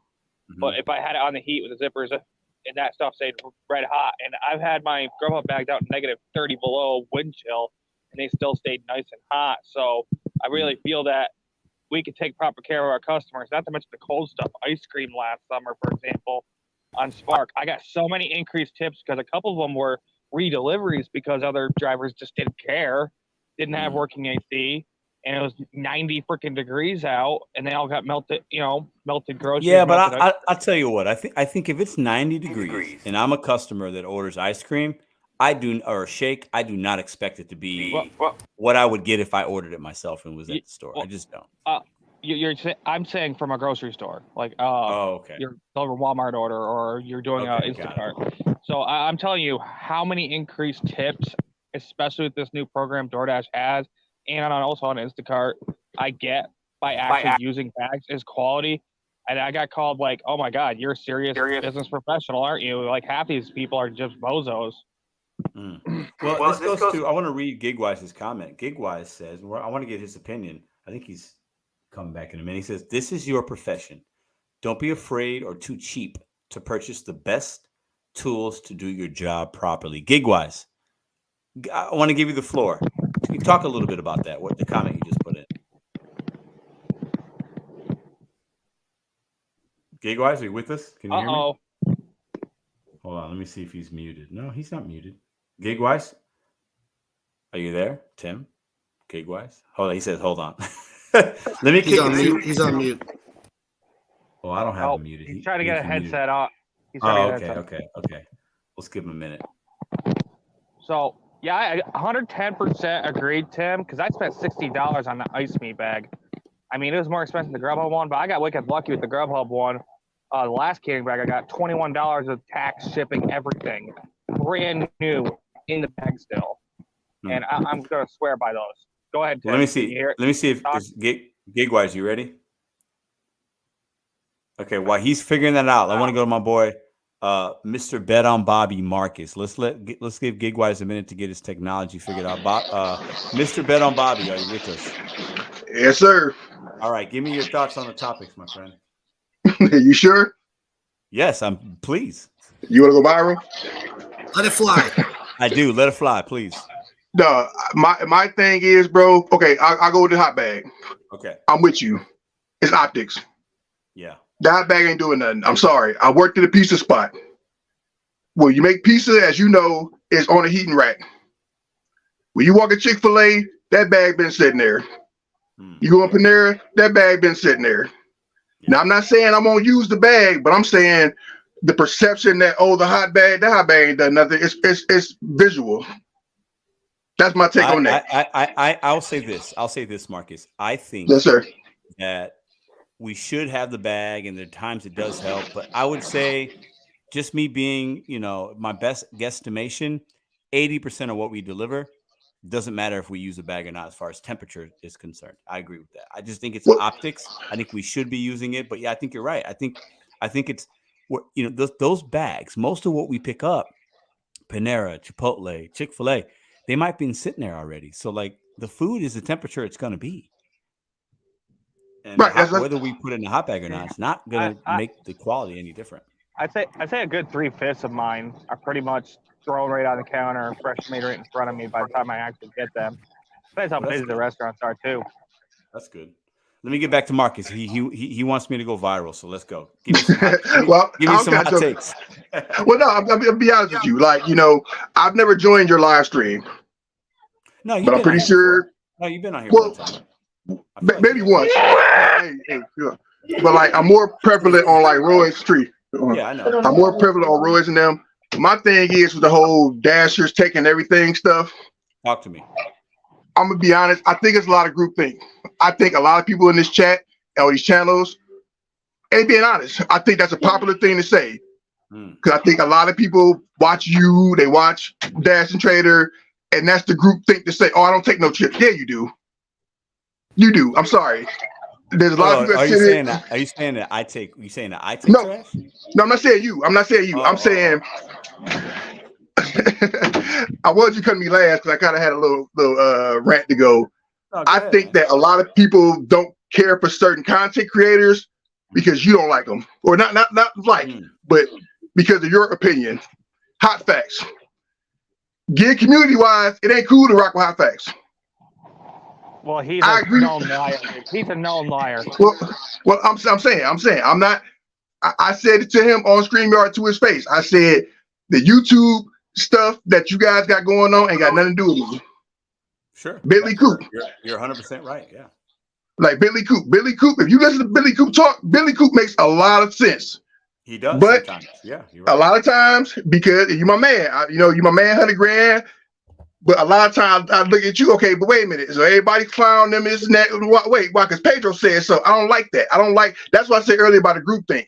I think there's a lot of, Pedro and UDM. It's like, it's always, I think, Diamond program is working for me. And hold on, stop. Say that one more time. Diamond program is working for me. Okay, and I'm glad you mentioned that. I want you to continue, but clearly it's been working for me too, and I've been getting a lot of heat this last in 2023. You know it. I'm gonna get to that. But it's been working for me too. So continue. Go ahead. I'm not gonna take the whole stream up. I'm gonna get to that. But that's where I go back to the group think. You came out from the beginning. I've been watching you for a long time. I've been watching you, bro, when you was talking about bringing delivery to my area, all that stuff. You weren't at 1,000 views yet. And my thing is, you always had this stance where it's like, this is what Pedro felt. So once you changed that, it became an issue. Yeah. I'm like, see, that's the thing. It's like people. You're spot on. You're spot on. Right. And that's my issue with this gig stuff sometimes. It's like, nobody actually tries to do anything. This is what it is. No tip, no trip. Acceptance rate does matter, in my opinion. It does. My acceptance rate got higher. When I got to 60, 70, I was getting bangers. I watched Bobby. Bobby said the other day, he was complaining. I ain't doing nothing. I commented. I said, bro, if you move your acceptance rate up, you're going to be sitting there for an hour. Oh, it's BS. Oh, that's crap. Oh, that's crap. I say, is it crap or is it crap because the gig tuber telling you it's crap? Have you tried it? Or you just going up blindly with that trader telling you? That trader's in St. Louis. You're in Oklahoma. That's what I meant earlier. I appreciate you bringing it up because that's not my whole thing. That's part of what I've been doing this year is I don't want to have an opinion anymore. I want to come with some actual information, whether I am right or wrong. I don't care. It's not about right or wrong. It's about this is the number, right? So this is what I did today. You decide if it's good for you or not. It doesn't matter. It was good for me.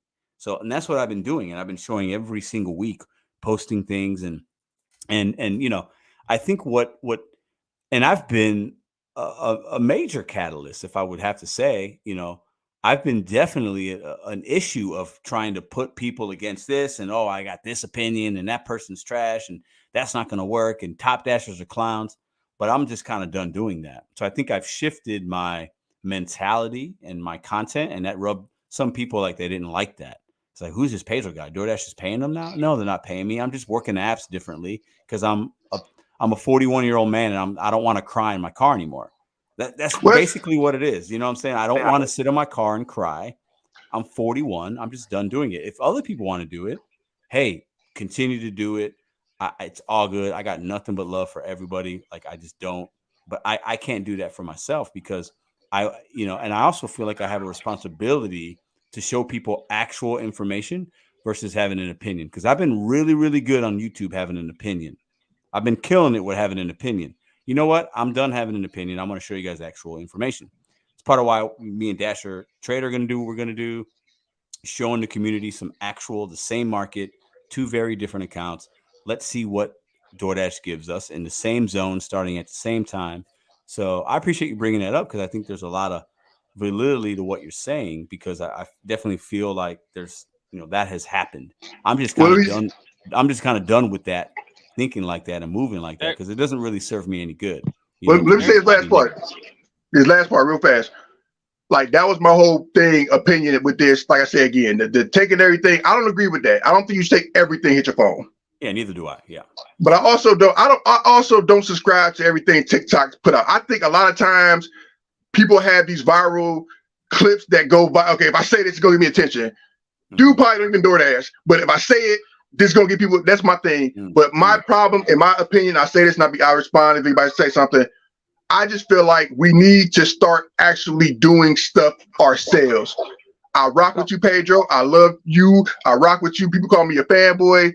But my thing, and I'm proud of you for doing this, but my thing is always stop regurgitating what some gig tuber told you if you're not actually going to do it yourself. No, that's everybody in the comment section. Oh, that don't work. Do you try it? No, I know it don't work because no chip. Okay, that's cool because I've done both. Yeah, and I'm sorry. We just got done talking about dinosaurs a couple Sundays ago, saying people aren't willing to change and adapt, and those are the people who are not going to survive the gig economy. But Soda, I couldn't listen. Me and you don't always agree, but I could not agree with you more right now. I believe we have to be willing to adapt, and that's a personal thing. Adapting for Lisa in Colorado could be very different than me in St. Louis, right? But I know Lisa and Tony are smart enough to figure out, hey, if what we're doing is not working, we'll try something different. We'll try a different app. DDIS is going to try something different because the people that come to these channels and are in these lives, you guys we're all adults here. We're professionals. We're doing this. We're taking care of our families. We're willing to figure things out as we go, right?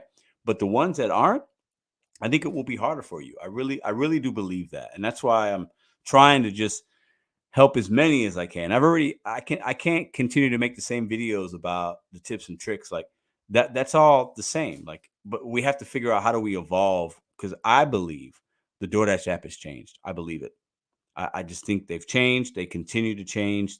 Every 6 months, it's something different. I think the YouTube content that we see says that. The Reddit forums, the Facebook, our experience as Dashers show us that. So I think we have to just realize that. And even Uber changes. They just started showing some of you guys more of the full upfront tip, right? Blowing up my comments. Pedro, they're not hiding tips anymore, blah, blah, blah. Like Instacart's changing, Grubhub, Walmart Spark. So I think we have to realize these gig economy apps are in it to make money. They're going to continue to evolve and adapt. And if we don't do that as well, it might be harder for some of us to continue to make the ends meet. At least that's my opinion right now in almost of April of 2023. And I think we'll have a live in November of this year. And other things are going to happen. They're going to change and other things are going to come up and the apps will get better and then they'll get worse. I mean, I think that's just kind of the natural progression of being a 1099 independent contractor is our roles are going to change and how we make money is going to change. I really believe that. But that's also the thing too, Pedro. We are independent contractors. We own our own business. So if you owned a business and you put out a bid for 4 companies and said, bring your bid back to me. And one company came back $250,000 for a year for whatever widget service here. And then the next company said, we'll do $500,000 for the year. And then the next company said, we'll do $750,000 for the year. And the fourth company comes in, we'll give you $1 million for the year. What the hell bid are you going to take? The $1 million bid. Yeah. Why are you going to take the $250,000 first bid? What the hell are you doing? We own our own businesses. We are independent contractors.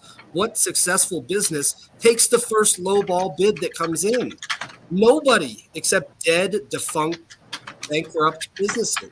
We have to operate like that. We're not, 18-year-old kids just buzzing around town trying to make $20 for a bowl.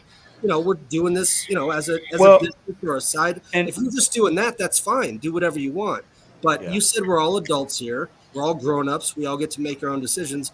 Make a decision like a business because you are a business. You own a business. You own your car. You make choices. Why would you take the lowest bid that comes in because it's just a bid? Take the best bid. I think some people do it, and the reason I had this topic is I see things and I hear things is some people work these apps very differently than you and I, right? And they're just working them in a way and it makes them either feel good or they take everything because they feel they'll make the same money, or they want to feel like they're providing for their community or whatever that means for them. But I think there are a lot of people that work the apps in that regard. But I want to get Gigwise. Gigwise is back with us. He says his audio is good, but his camera's not. So Gigwise, are you with us? Can you hear me? Yes, we can hear you. You're good. Oh, shit. I didn't even realize I was on the screen. No, I just put you back up. I saw you pop back up. Yeah. No, we can hear you loud and clear. So go ahead. The floor is yours. Okay. First off, bags. Yes, they do work. 30 plus years in the service industry, by the way, guys, and a trained chef. There's something called carryover cook time. If that food's been sitting on a shelf not being heated, no, it's going to keep it kind of warm. It's still going to downgrade from the time you pick it up and drop it off. But I take my bag in the restaurant with me every time. It makes you look professional, for one. And sometimes they don't make you confirm that order. And the longer I don't have to confirm that order, the longer I got a chance of getting an add-on at the last second. And but what I really wanted to get on here for, I was just at a restaurant tonight. Don't know if I really want to use the name, but there was a DoorDash driver in there waiting for his or her order. I'm not really sure what gender they were. Tell me what restaurant you were at. Wingstop. Which one? Watson. Watson. Got it. Okay. Not Grand. I got well, anyway, their food had been picked up by another driver and delivered at 1:12 this afternoon. This was just like an hour and a half ago. Mm-hmm. So he said he'll just have to cancel it. And I told him, hey, man or woman, I'm not sure. Don't just cancel it. Call support so you get your half pay. He's like, well, actually, no. I just go to the house and I mark it as delivered. So he confirms the pickup. He picked up nothing. He said he does this all the time. He picks up nothing, drives to the house so the GPS in DoorDash knows he's there, and confirms the drop off and gets full pay. But doesn't he get a contract violation? I don't know. He said he's never gotten any trouble. I'm like, what? I've never heard of that. The customer would have to complain that they did not get their food. Yeah, well, right. Hold on. Because you said this was an order from 1 o'clock, correct? Yeah, they said that that order was picked up at 1:12, and the customer never called and complained that they got that they didn't get their food. I think that's a glitch. I think it's out there in the DoorDash matrix, right? And I think that he's able to do that and not get a violation because it's just kind of like lost in the whatever. Well, the way he acted, he does it every time that somebody else has already picked up the food, whether it was a glitch or somebody actually really stole the food. So tell me how you feel about that. Me? It's against my ethics, man. Yeah, he needs to be deactivated. Yeah, I agree because he's breaking the system, and that makes us all look bad. Well, he's making us look bad because think about the consumer. Like they're either being overcharged or not getting the food. Exactly. Or that driver doing that's making it harder on you because you just went there and wasted your time. Right. That's what I told Wingstop. I go, there's a good chance you're going to have more people coming and getting it to pick up that order because he did not have it taken out of the system properly. Right. Because I mean, if somebody else has already delivered the food the very first time, and it's still getting dispatched through the system, it's probably going to get dispatched again. So, and I know the name. I don't know where it was going. I don't know the driver's name, but I know the customer's name. I'm not going to report him, but I mean, they'll catch up with him eventually. Karma's a bitch, it comes around. And I think it's some of these drivers out here, man. Like I keep saying, I think we're the minority, guys. I hate to say that. That's my opinion, at least. Facts. You know, I think drivers like Gigwise and Lisa and DDIS and Bud Soda and Marcus, like we care about what we're doing. We want to make good money. We're using our bags. We're doing this. We're treating customers with respect because we're taking orders that are good. They got tips on them. So, like, you know, we're meeting people. We're saying thank you and have a great day. And Lisa's picking somebody up and they're treating her right. So she's treating them right. And y'all have a good night. And like, we're giving good customer service, all that shit. Right. But I think there's too many really just bad DoorDash drivers that are out here. We are way in the minority. I think we're in the minority. Seriously. There's so many more bad drivers than there are good drivers. Absolutely. I had 3 stolen orders yesterday, and the whole unassigning thing is, you know, every freaking time, at least 4 or 5 people have been after this. It's like they just unassign and run. And it's like, you know, you can take off with your other order, call support, and get that canceled and get your half pay and actually take care of it properly. It's like, it's not hard, guys. Why not at least get some easy money that way? You know, Bud Soto, what I do when that happens, when I'm like the 5th driver to come pick up, I know that customer's been waiting like an hour and a half. I'll call the customer before I call support or before I unassign, and I'll say, hey, Chad, I'm your driver at Chick-fil-A. You know, am I like your 5th driver on this order? And he'll be like, yeah, it's been like 2 hours. And I'll say, bro, you're not getting your order. It was stolen. I want to let you know first. DoorDash is going to contact you to cancel the order. But I just want you to know you're not going to be getting the order. So it's going to be canceled. So you're not waiting around for another hour for your order. And he's like, thanks for letting me know. You know, I said, DoorDash will be in contact with you soon. I'm sorry this happened. But I actually call the customer directly and let them know because they've already been waiting. They're going to wait another 2 hours. Like you said, Bud Soto, they'll just recirculate it in the system and send it to more drivers. So I just let the customer know one-on-one, you're not going to get your food unless you reorder it. Well, and let's talk about this for 1 second. I want to go around. I want to get to DDIS if you're still with us and go to Lisa and Marcus. So I want to kind of round out the round table with this. So we just talked about most drivers might be not good, right? There's more. I think somebody said there's more bad drivers than good drivers. I don't know if I believe that, but I think there could be some truth there. Okay. But let's just say it's 50-50. Let's just say half of them are not that good, don't care.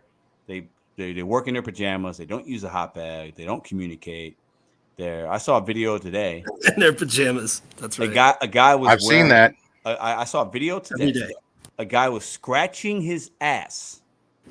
Okay, and a woman was filming him saying, "This is a DoorDash driver's guys." He was at a Whataburger, whatever. Scratching his butt, looking at his phone. Then you see the woman like give him the bag.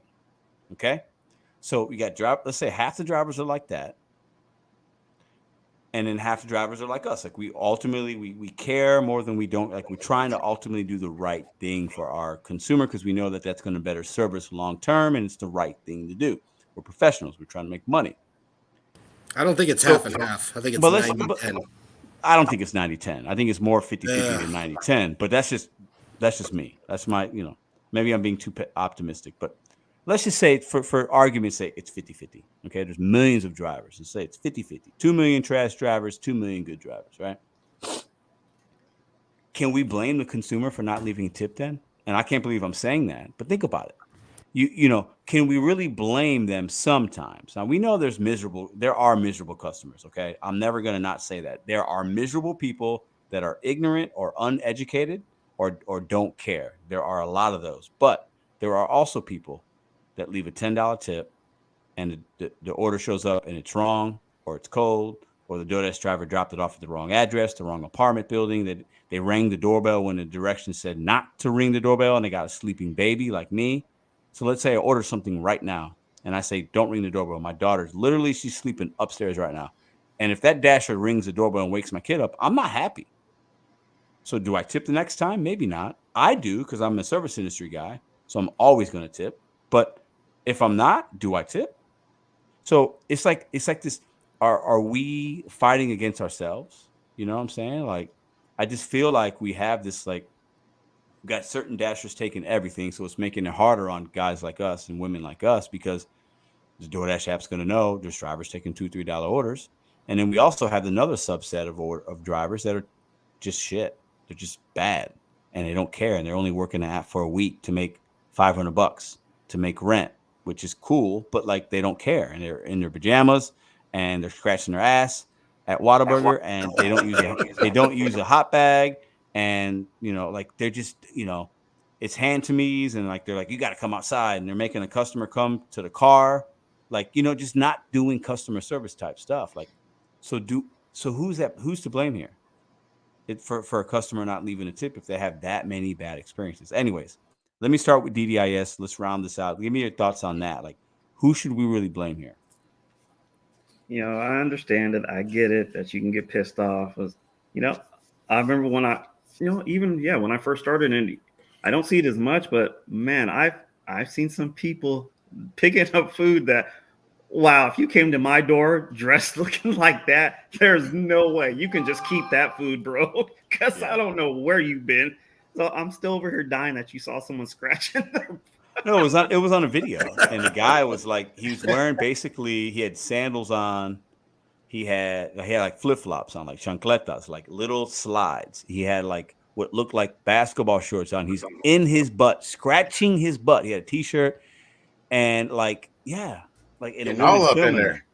Yeah, see, when I see people like that coming in with sandals and their legs are ashy, the ankles are ashy, like, come on, man. And you're gonna drop this off at somebody's house. Hopefully they don't come to the door, but man, it just makes us all look bad. And then I know there's bad drivers out there. Their kid must have been in school that day. They had to go in and get it themselves. Probably. So I understand. I know, to make it quick, I picked up from Bonds. We were doing a flower delivery. I think it was Mother's Day. Somehow the customer messed up the order, didn't get the full thing, so she had to redo part of it and have it sent by another dasher. She called me and asked if I would wait for him to show up, because I had the flowers, but this guy was bringing the vase to put it in. So I said, yeah, no problem. It was 10 minutes. I really didn't care. But he shows up, and what she had picked wasn't right for it. It was some small, it was almost like a toy. Like the flowers did not fit. It looked so ridiculous and stupid, but it was a gift for her mom. So we're standing at the door. It's like, well, what do we do with this? And the other driver's like, no, it's not our problem. So let's just sit it there and let's put it down, take the picture, and let's go. It's like, bro, this is for her mom. It looks silly. You can't. Yeah. We need to let her know that, hey, you got the wrong vase. But did you say it was a guy shopper? Yeah, it was a guy and his girlfriend. There's also a thing right now I've been seeing on Instacart. I hate to go sideways, but when you bring up good stuff, there's a growing trend of like people not wanting male Instacart shoppers. I saw that. It's a thing because men apparently, and I think there's some accuracy here, aren't as good as shoppers as women. Maybe that's a hot take. I don't know. We do have the driver mom here, Lisa. Stereotypes. I'm like, that's a stereotype. Can I speak? Yes, please. Listen, go ahead. Guys are visual, right? So I send my husband to the store, ask for stuff. He needs pictures of the items so he can find it easier on the shelf. That's why you guys aren't good at shopping. Because if there's not a picture, you're not going to find it. I think Lisa is right on the money most of the time. I think there are some good male shoppers, but I think overall speaking, I think there's something to be said for that. I really do. I do. I think my opinion with what you were talking about just a second ago. Yeah. There are good people and there are bad people. There are going to be good drivers. There are going to be bad drivers. There are going to be good customers. There are going to be bad customers. That's just the human race as a whole. Preach. Yep. So to say that because a bad driver gave a bad delivery one time, that's not an excuse for someone to not tip the next driver. I mean, you gave the example of ringing the doorbell and waking up your kid. I have literally done that where I delivered an order, rang the doorbell, looked down at my phone, saw it said, please don't ring the doorbell. And I'm yeah. I think a lot of us can relate. Yeah, I think a lot of us can relate. Like I didn't do it intentionally. It just, we're humans. We make mistakes. Yeah. I never ring unless they say to. I used to ring the doorbell all the time, and now I've quit doing it because it's just like, I don't think it matters. I never do it unless they specifically say, please ring doorbell or knock. Marcus, are you ringing doorbells, my friend? I have, but again, I've got experience delivering from my W-2 that I had. So there's not a situation I haven't really run into. So I'm very meticulous. You worked at a pizza spot? Yeah. So like I'm kind of accustomed to like the dogs and all that stuff. So I try to be a little more conscious of reading the delivery notes because that's a big thing with the pizza delivery. It's always an instruction. There's always. So my mind is kind of trained that way. Okay, what's the deal with this one? So I'm just kind of just used to it. It's kind of like second nature now. Listen, I gotta say something because you just mentioned dogs. 2 weeks ago, I delivered an order to a place I've been to before. It's a kind of office little building down off like Locust in St. Louis. Gigwise knows the area.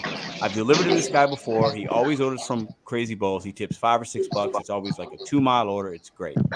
This time, I got to go up some steps like I always do. I've delivered to this guy 3 times. And the other 2 times, never an issue. I get this time, 2 weeks ago, speaking of dogs, I get up there. I'm like, hello, nobody's in this office. A dog meets me, and a very aggressive looking dog.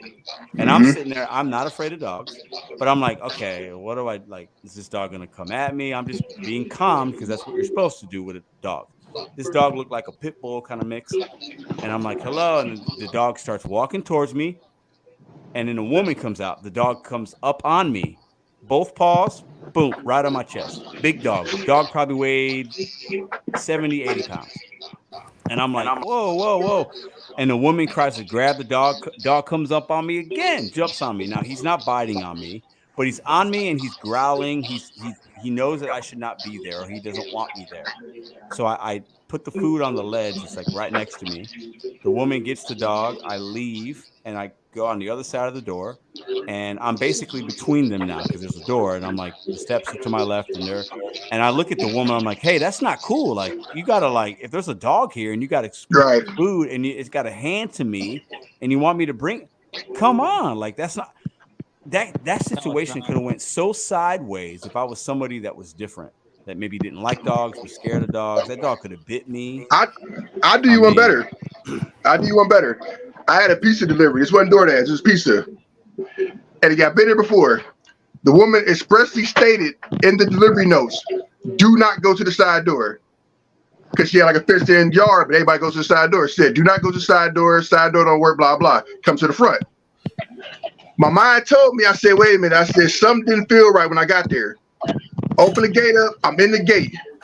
Pedro, when I tell you full-blown pit bull out of Cujo comes darting around the side of the house. Her boyfriend was there. The boyfriend didn't know she ordered pizza, had the dog in the backyard. I said, man, you told me to come to the front door, but now pit bull beats me. I literally had to like drop the bag and ran out the gate, slammed the gate closed. Crazy. So like it's hard because she was like, oh, I'm so sorry. I forgot that you were coming. He didn't know. Yeah. I say, I'm like, so yeah, I've been in that situation. Like, well, I'm not gonna lie, man. Like I've delivered to this guy. This was the 3rd time. I remember because I know the name. I've been there. When you go to a place 3 times, like you just remember, right? I texted him. I used the in-app messenger and I said, hey man, I'm not freaking out, like but like if I was a different dasher, I didn't say all this, but basically I told him, hey man, that wasn't cool. Like if you got a dog there, don't do hand to me, or at least let the driver know, because that's what I say, right? If it was a different driver, that could have went sideways. Oh yeah, that could have went complete, because that dog wanted blood. I could tell, but I was calm. I kept calm, so I didn't give him any reason to do something. But like if I would have like moved fast movements or something like that, or like ran away, he was gonna come after me down them steps. You know what I'm saying? Like that dog was like, he was ready for action, right? But like these customers, they're wild, man. Yeah, hey, my mind told me. Public service announcement for those dashers: you can buy a tiny little can of mace to just keep in your pocket that has one flip up. If you have any, encounters like that, you could just spray a thin, not like right directly in a dog's eyes, but if you just kind of put a layer out there right in front of you and you back up, that dog's gonna turn around in 1 second. Illegal here in New York, and who knows if that dog's been peppered before. But like, I don't know. What? Let me. I just use a knife. Give me some. So okay, so can I just quickly get across? Can I quickly get across my points? Okay, the whole accepting everything. Well, I don't feel sorry for these people that cry that they had a really horrible experience when they knowingly accepted a $3. Like it wasn't hidden in a stack or anything. They took a $3 because it's quote unquote on my way. Come on, bro. You know better. And as far as the hot bag thing, be professional, guys. Like Tim said, spend some money. And it's a tax write-off. There's no excuses. 7-Eleven, for God's sakes, has hot bags if you're in a pinch. I bought some at the grocery store when I bought my brand new car, because, well, I'm going to work my way back and pay for myself, because that's what I do. And so there's zero excuses for doing that crap. And I'm getting on a buddy of mine because he was being that driver yesterday. So I really feel that the professionalism in this world is pretty bad, unfortunately. But those of us who truly believe in independent contractor, care about our businesses, treat it as such. Because there was a pallet of pellets. Someone on roadie got it, had a truck and trailer, but refused to unload it at the customer. $88 order, gone, canceled because the customer was pissed off and no one would unload it. Let's do it, bro. The lack of professionalism in this case just disgusting to me. But so you're breaking up real bad. I'm going to go to the gig matrix next. Sorry. No, you're okay. Matrix, some final thoughts? You were talking about dogs earlier. Yeah. To me, the number one fear of this job is dogs. It's not traffic. It's not driving. It's not car accidents. Oh, really? Interesting. Yeah, my only Dogs, fear is okay. dogs. Because early on, I've had some young kids open the door, like a 12-year-old girl, and she's got, her family dog behind her. Yeah. I've pushed a door closed on a person before with my hand because the dog was between her legs, barking fairly aggressively, and I've pushed the glass door back, and I point to the ground and I say, I'm going to leave it here. I have to take a picture of it. I've had a couple of instances where a Rottweiler is just circling behind somebody. They don't have control of the dog, and it's a dog, and they may think they're the dog whisperer and, oh, my dog's not going to do anything. He's never harmed a fly in his life. Okay, well, I'm a stranger on your porch with food. Yep. So I'm not playing that. Like, even if I get handed to me and I ring the doorbell and instantly, I'm like, fuck, nope, down. Well, listen, I have a dog. And I have a dog and a 20-month-old. If a stranger comes to my door and my 20-month-old can open it, and she can open the door right now, and if my dog doesn't bark, me and my dog are going to have a talk because he's supposed to bark. Right. So I get your point. You know what I'm saying? But like me being a responsible dog owner, I got to know if I got food being delivered, my dog's either in the yard, my dog's or I'm going to be waiting for that person at the front. Well, whatever. If it's a hand to me, I'm not going to like walk up. I'm not going to expect the driver to walk up 40 steps like I did and be greeted with a pit bull. Like, right. But the hand it to me is when I ring the doorbell and I hear that bark, the food is on the ground. I will sit in my car with the window down. And when they come out, I'm like, hey, have a great night. Hope you enjoy your order. And they're like, thank you. Yeah. Well, I hear that dog bark in the background. Yeah. That's my only thing. And I carry a little thing of mace that if I have to use it, I love dogs. I don't want to have to use that. Yeah. But if it gets up into me, charging teeth out, I'm just going to lay a layer of mace out. It's not going to, hurt him long term, but it's going to stop him. Yeah. No, I think that's a good point. And this dog didn't have his teeth out. He was growling. He sensed me. He paused. It was like 3 to 4 seconds. But I know how to handle dogs. So I wasn't scared of him, but it was more like I was just surprised. You know what I'm saying? But if I were you in that situation and I had that canister on me, I just would have sprayed out a thin little line, not in his eyeballs or up his nose, but just in between me and that dog. Yeah. And I promise you, he would have turned around. And you're a little bit more comfortable with that breed than I am that you just said. I'm not. I would have freaked out. I love Billings. No, I would have known. I wasn't worried the dog was, even when he was on me, because he jumped on me twice. I wasn't worried that he was going to like bite my arm off. I could have taken the dog. I'm not worried about it. I know how to handle the dog, but I was just surprised. And I was more concerned for the next driver. This guy orders food.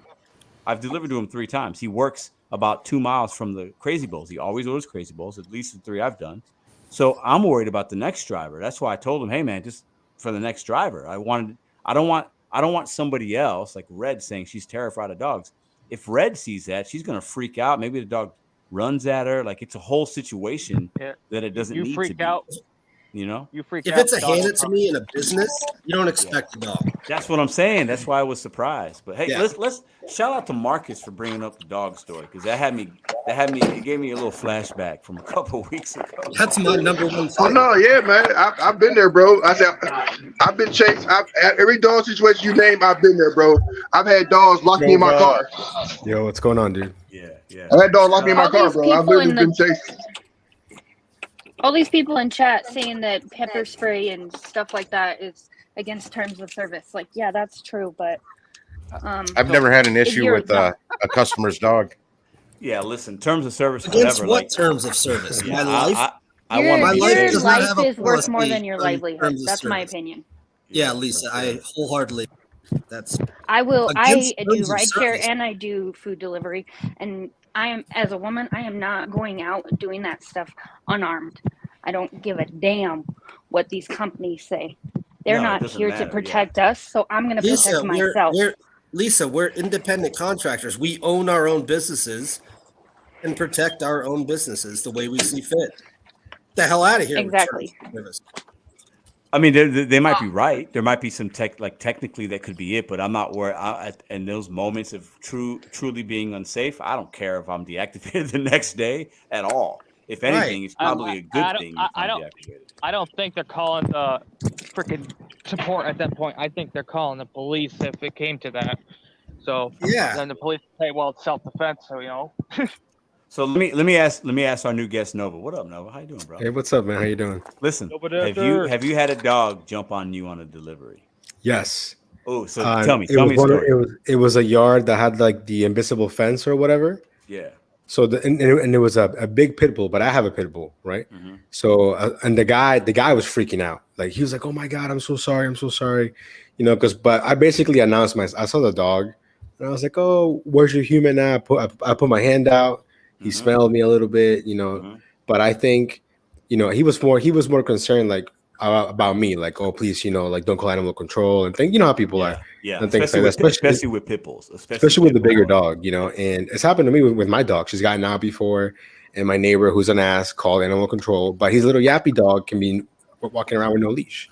So I actually hate little dogs, honestly. Yap dogs are anything that you can carry like a football. I don't like those kind of dogs.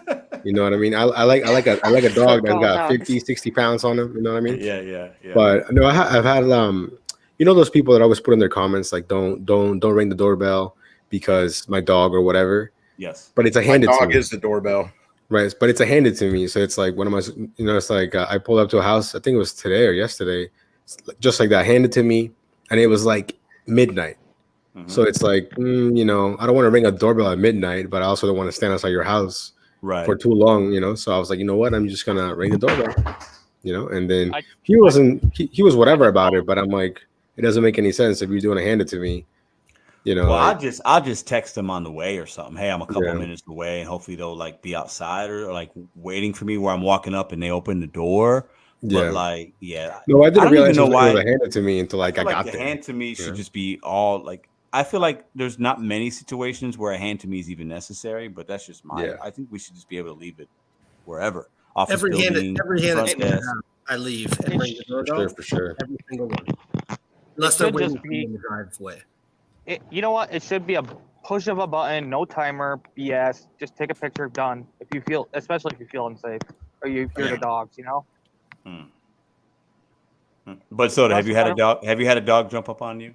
Oh my God, plenty. Like the military has a ton of dogs. Like most of them are just super friendly, but like there's ones that are aggressive as heck, and I've had that maybe happen twice where the dog got out.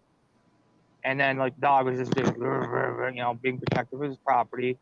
And I'm like really chill with aggressive dogs. And most of them are like, boom, they don't mind me. And they actually start being friendly. I don't know what it is, how I'm the dog whisperer. Don't ask. The smell of food. You're holding food. No, they like food. Well, but Soda, you're a big, tall, red-headed dude with like glasses. So you're just like the dogs are looking at you like, oh, this is a cool guy. I'm chilling with Bud Soda. Like, I'm gonna hump this ginger's leg.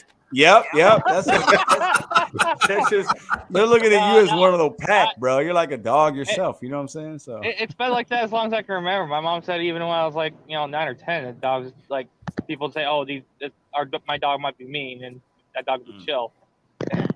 Here, listen, I got a question. I want to go around. I know we're going off subject, but we're talking about some fun stuff. So let me start with DDIS. Comment from the chat. Thoughts on people who dash with their pets? Give me a 1 or 2 sentence answer, and I'm going to go around. I'll start with DDIS. Thoughts on people who dash with their pets in the car? If the app is allowing it and they're taking precautions to do it the right way, then hey, that's good for them. I know there's a lot of people out there, especially in the mobile homes, the older folks, and they love when they see the dogs in the car. I know there's people that don't like it, but if the app is allowing it, then you're not breaking any rules. Okay. Lisa, thoughts? I think it's gross. Marcus? I'm canceling it. I'm good. You show up my door with a dog in your car, I'm good. I'm canceling. You keep it. Nova Dasher, thoughts on people who dash with pets in their car? I think just like the Illuminati and the DoorDash Council, I don't think they exist. I've never seen a dasher with a pet in their car. I have. You know what I mean? Nova, Yeah, in the yeah. heat. You know, I but think it's like those people. You know how when you do the spotlight emails from DoorDash on Fridays. Yeah. I mean, I saw Bentley Coop one time. The only person I've actually seen, but all the other stories, I'm like, are these real people, or are these like, you know? Nova coming in with the conspiracies. I ordered DoorDash once at the old apartment we lived at, and I walked out, and I came to the guy's car, and the dude had a little dog in the front, and my food was in the front with the fucking dog. Well, I think for me, I think people got to realize they're still animals. So even if they're the most well-behaved dog ever, if he's hungry, he's probably going to take a little sniff, or he might take a fry or something. Yeah. Now the only thing with this and order who- was go ahead. Lisa. Sealed bag. Sorry, who has their dog in the car and doesn't pet their dog? True. That's and true. then touches your food, touches your cup. My son is allergic to cats and dogs. So I'd be pissed if someone brings something that's going to cause my son to have an allergic reaction. No, that's fair. And for me, I'm gonna be honest with y'all. Listen, that food was sealed. I remember the name of the place I ordered from. Gigwise will know this. I'm gonna get to Gig Lefties on Lefties fried rice. Lefties fried rice on Jefferson. Yep. The bag was sealed. I ate that food. It was so goddamn good. Listen, Right up let the me tell you street what, from me. I had no problem with it. The dog was a small dog. I was weird. I was weirded out. Like, this dude just, and he was so nonchalant about it too. He's like, "Hey man, here you go." I'm like, "What the fuck?" This dog was sitting next to my bag. Like, it was just so hilarious. it was so weird. But so Gigwise, what do you think? Thoughts on? No, I'm not a fan at all. Okay, Not at all. That's just my opinion, but no, I know opinions are good. people do it. Yeah. What about you, Gig Matrix? Not only are dogs very common in my market, they bring the dogs into the restaurant with them because they're what do you Service call dog. them? Service Safety dogs, dog. yeah. Well, it's not service. Therapy dogs. Comfort. The therapy dogs. Comfort Emotional animals. support animals, Emotional Yes. support animals. which Yeah. is not a Even that- service animal. So It's not a real thing, but I have one for my dog. She has a little ID and everything. Yeah, it's like therapy Yeah. dogs too. Some But people yeah, have like so they actually bring. There's 3 DoorDashers that I see on a daily basis that bring their dog on a leash to the restaurant. Forget about. But there's also a very prominent, one of the most popular gig tubers that we all probably know. more that is finance. More Yeah. finance. done Yeah. videos. But he does show on camera. He puts the food in the trunk, closes the trunk, and then his dog is in the back seat. Yeah. So honestly, that's not a big deal, right? I mean, if it's in the trunk, I mean, that's different. But I think it wouldn't matter to me. If I had dog hair on my fries and burger or pizza, then I'd complain. Other than that, But and it's some an people optics do that thing. It's an for fun. optics thing. Think about this. So let's say to leave at the door. You see me walk up to your door. You see a dog in my back seat. Maybe you didn't see where I got the food from, and you see me leave it. Some people would be like, "That's gross." They would. And somebody earlier, terms of service. It is against terms of service to have an animal in the vehicle. If you read the fine print, like on page 128, it is actually a violation to transport food with an animal. Spark says on every order, any pets or small children will be denied. Yep. Yeah, it is actually against terms of service for most of them. And a lot of these people may be single and they've got these animals and they want to go out for 8 or 10 hours to make a living. It's their only way to make a living, and they can't leave their dog home alone for 10 hours. Yes, that's a good point. That is a good point. Everybody has certain situations, and you know, whatever. I've had people bring in dogs to restaurants I was managing, and I can tell they didn't have like that service dog Vest, like a little vest. Yeah, they were That's like a health little, code violation. they were like a little dog, and I've had to talk to these people, and they're like, "Oh, she's fine." I'm like, those are awkward conversations. Trust me, they're not. The other customers aren't fine with it. You're fine. The dog's fine, so, but these other customers aren't so fine. You know, I've seen this lady that does it in my market. She's not a dasher or anything, but she's so confident with her dog that no one says anything. She just walks in there with a dog, and the employees don't say anything. The manager doesn't say anything. The dogs are yapping, but she's so confident that literally no one says anything. So I think because of that, I think she thinks it's cool, you know. But I've seen that's not a service dog. Like, I don't think they make those in Chihuahua size, you know, like it's not. I also do not like little dogs. Yeah. They're just the yappy ones, and like they just yap. I'd rather damn pugs. I just can't. I can't do the little dogs. So let's thank our boy Bet on Bobby Marcus for bringing up the dog conversation into the conversation. I got you, bro. I know my number one fear. So I only out all of this job. The biggest thing about that though is, and we talked about this before, Pedro. The biggest thing when you deal with DoorDashers, like you were saying about the whole tipping process, you have to remember there's no background check with this type of stuff. There's no, you know, you get anybody with a phone, you can go to the Google Play Store, download the app, and do it. So I don't put a whole lot past these people. It's like not to be ignorant, but it's like, come on, like you can't expect a lot of these people to have cool sometimes. It's like I was in this McDonald's today. They're walking in there, they're shoving their phone in people's faces, they're getting pissed off. I'm not catching no charge for no McDouble. I'm not. It's not ready, unassigned to walk out. I've seen it. People be cussing people out. But again, I always just keep it to like it's crazy. But like I always say to myself, there is no background check. Like, you know what I mean? It's like people they dance on. There's a background check, but they don't verify insurance. But I'm saying people, most people that dance, they dance on somebody else's account. Like, you know, I got friends that do it. They on their baby mama's account. They don't do facial recognition. Well, like Esther's coming, and some dude shows up. Like, you ain't Esther. Who the hell's Esther? Oh, that's my grandmother. What? But I will say this: Aunt Esther. DoorDash has implemented the facial recognition. I've had to do it twice in the last 4 weeks. I haven't seen it yet. I haven't seen it yet. But you know, you can change your name on the app to anything. You can. Right. Yeah. So you can change it to whatever you want it to be. But I seen on Reddit, someone puts their Cash App or whatever as their name, which is crazy. Oh, that's actually pretty. Brody has a line for nicknames, what you prefer to be called. Pedro, I heard you say Crazy Bowls and Wraps. Did you notice they're building one on Hampton between Southwest and Watson? I did. I noticed that this week. I can't wait, man. That's great. No, that's going to be great for that area, bro. Hell yeah. That's going to be fast. And the Crazy Bowls and Wraps on Lindo is fast. So I assume the other one's going to be good. And you get good. Listen, people don't know gig-wise. Our market is good, man. We are blessed. Good. We are blessed. I do. We are blessed. I do. Bud I've been there. Yeah. Hey, Pedro, you know, I did see this guy who was like the ultimate dasher. This man had like 4 like clip belt phone holders. This man was running around with 4 phones. What? Like, yeah, dude, this dude was out there. He had 2 DoorDash accounts. Nova, you know my husband? Yeah.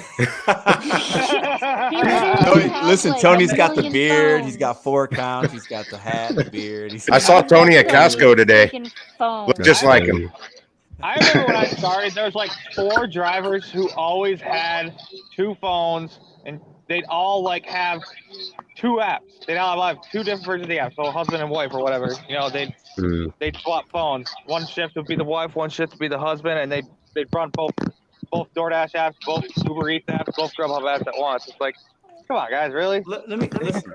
I want to ask. Okay, Nova I have 2 phones. I have 2 phones. I have 2 phones, but I don't have 4 though. I have an Android that I use for work, and then I have an iPhone that's personal use.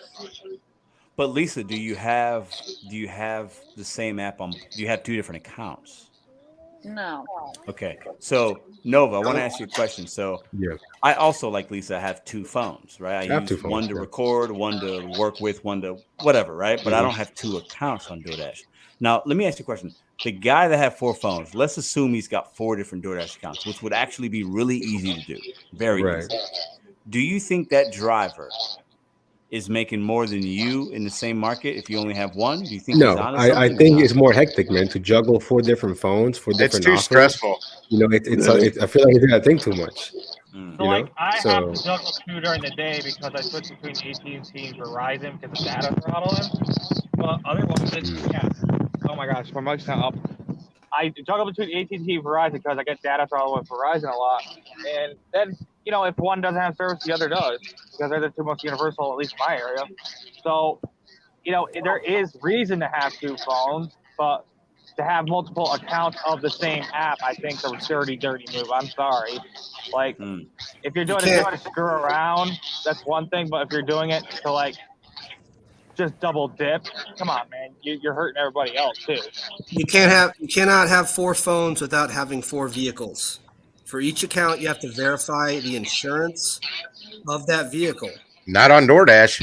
yeah, no, Yes, I mean, I think when I signed up, they didn't even Yes, ask for my you do. insurance. I had to I submit never I checked my submitted Mark. anything I insurance. checked Mark. I had insurance. That was it. Yeah. Now on my account, there is a VIN number for the vehicle that you have to submit with your insurance. You can't have 4 phones without having 4 vehicles. That's Matrix. It's that's not hard. true. It's not Yeah, hard to do I it with your wonder how many different car. versions of DoorDash are being out there They because don't- mine doesn't have any of that. You're None right. of these I'm apps telling you guys. care.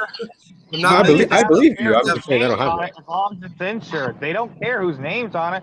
You can just put your buddy's car. It's not hard. A lot of So people for, think You for have to take me, a screenshot or a picture and upload your insurance for a different VIN number for that vehicle. You can't I'm have pulling up my you can't have your DoorDash now. girlfriend or your wife. I only have to do that with Uber Eats. With DoorDash, they know Right, the yeah. type of, they know the vehicle. They know you can type Yeah. in, I have a Ford Vehicle, Escape, make, and but there's model. no Yeah. VIN number or nothing, Yeah, no yep. insurance. Yeah, no VIN Yeah, number. and you don't even have When you to deliver upload it your in that insurance, vehicle. the VIN number's on your insurance card. You have to verify for each account, a vehicle, your I VIN don't think number's Grubhub on I does mean, either. that might be the case now, but when I signed up, they never even asked Right, for my yeah. insurance. Never They asked asked for me. it. It might maybe be- it's changed, but I, Might be They cloud. asked me if I had insurance. I checked Mark yes, and that's Yeah, it. That's it, yep. you did not have to upload a picture of your insurance front and back. No. No, Not sir. with DoorDash. DoorDash. License front and back. Wow. nothing. Is that a They- Colorado all they Springs have- thing, Matrix? Is that They registered in have- Colorado Springs? Different Yeah. areas Denver, we require did not different have to different do states that. require different That was the things bare too. minimum. True, Well, maybe. Matrix is in the same state as me. He's just in a different city. Right. Like but here on, in Denver, on we Uber, don't have to do that. on Uber, it's different. On DoorDash, you have to have. That's been my experience. I can't imagine. Yeah, Lisa's I think in it's Denver. I think it's more of a state kind of or city legislation. Because I'll tell you this, I'm gonna drop a little teaser for y'all. DoorDash has an $1,800 bonus referral in my market, right? So Oh, I saw that. I went to go sign up. I was like, you know what? Let me try something because I wanted to see. I'm not Refer gonna do it. yourself. Yes, I was gonna. No way. No, listen. I thought about it. I signed up. I went to go sign up the process because I have another email account. I have another phone. And I started the process, right? And they've been sending me, somebody named Aaron has been sending me text messages. Why haven't you signed up yet? Is there a problem? We need dashers in St. Louis. They want me to finalize it. And when I went to sign up, they didn't ask me anything about insurance. All it was name, email, phone number, very basic, you know. But I thought about I could make an $1,800 referral, right? And just work on the other account. Now I'm not going to do it because I don't want no issues. I don't want no problems. But I think it is extremely easy in some markets to become a DoorDash driver. Like Hey, literally, Pedro, quick question for you. Have you seen that number fluctuate a lot? Like in my market, it'll go 250, 900, 500, like week to week. Like I'd be pissed if I refer somebody for 250 and the next week is 900. I've seen Yeah, 900. I've seen 900, 1,200 for a while, and it became 1,800 about a few weeks ago, and stayed at 1,800. Hey, does Mine's at Madison have a 900 right Dasher now. account? Gigwise, she has one. She signed up for DoorDash several months ago. Damn, Yeah, I know. And there wasn't. I didn't think that would have about been it 'cause legit. Yeah, but you see, the thing about I get scared because I don't want to give a referral code because I hear people get deactivated and I'm like, you know what? Yeah. I don't want to play that game. I make money with DoorDash on YouTube and on DoorDash, so I'm not trying to mess my money up just for $1,800. You know what I'm saying? Like, it's not worth it for me. So Hey, Pedro. you guys are telling me if any one of you or anybody watching in the stream signs up for a brand new DoorDash account right now today, they would not have to provide proof of registration of vehicle No, or they don't. insurance. No, Nah. they do not. Are you Yeah. No, do you know do you know what a liability that would be for DoorDash to not have insurance on one of their But it doesn't matter. drivers? Do you know why it doesn't matter? Because we're independent contractors. When you look at the TOS, we're signing up. We are taking responsibility, not DoorDash. No, I understand So that. they But don't care. if an independent contractor is doing a job for DoorDash and kills somebody and doesn't have insurance, that liability will fall on DoorDash, even don't with an think it- independent I- contractor. I No. don't think it Hey, will. John, It's tell me. not. Yes, it No. will. Hey, okay. So all I had, they asked me what type of coverage I had, whether commercial, full coverage, or liability only, or comp. But what I had to do to sign up for insurance, because I did get commercial coverage on this, you have to be very careful how you word it, because in New York, how the laws work is crazy. You can't say rideshare. You can't say food delivery directly, but there is a workaround to do just the food delivery part, the delivery. You sign it up like a box truck, like a small box truck that's not, DOT, and that's how you get commercial coverage on your vehicle. And you know what's funny?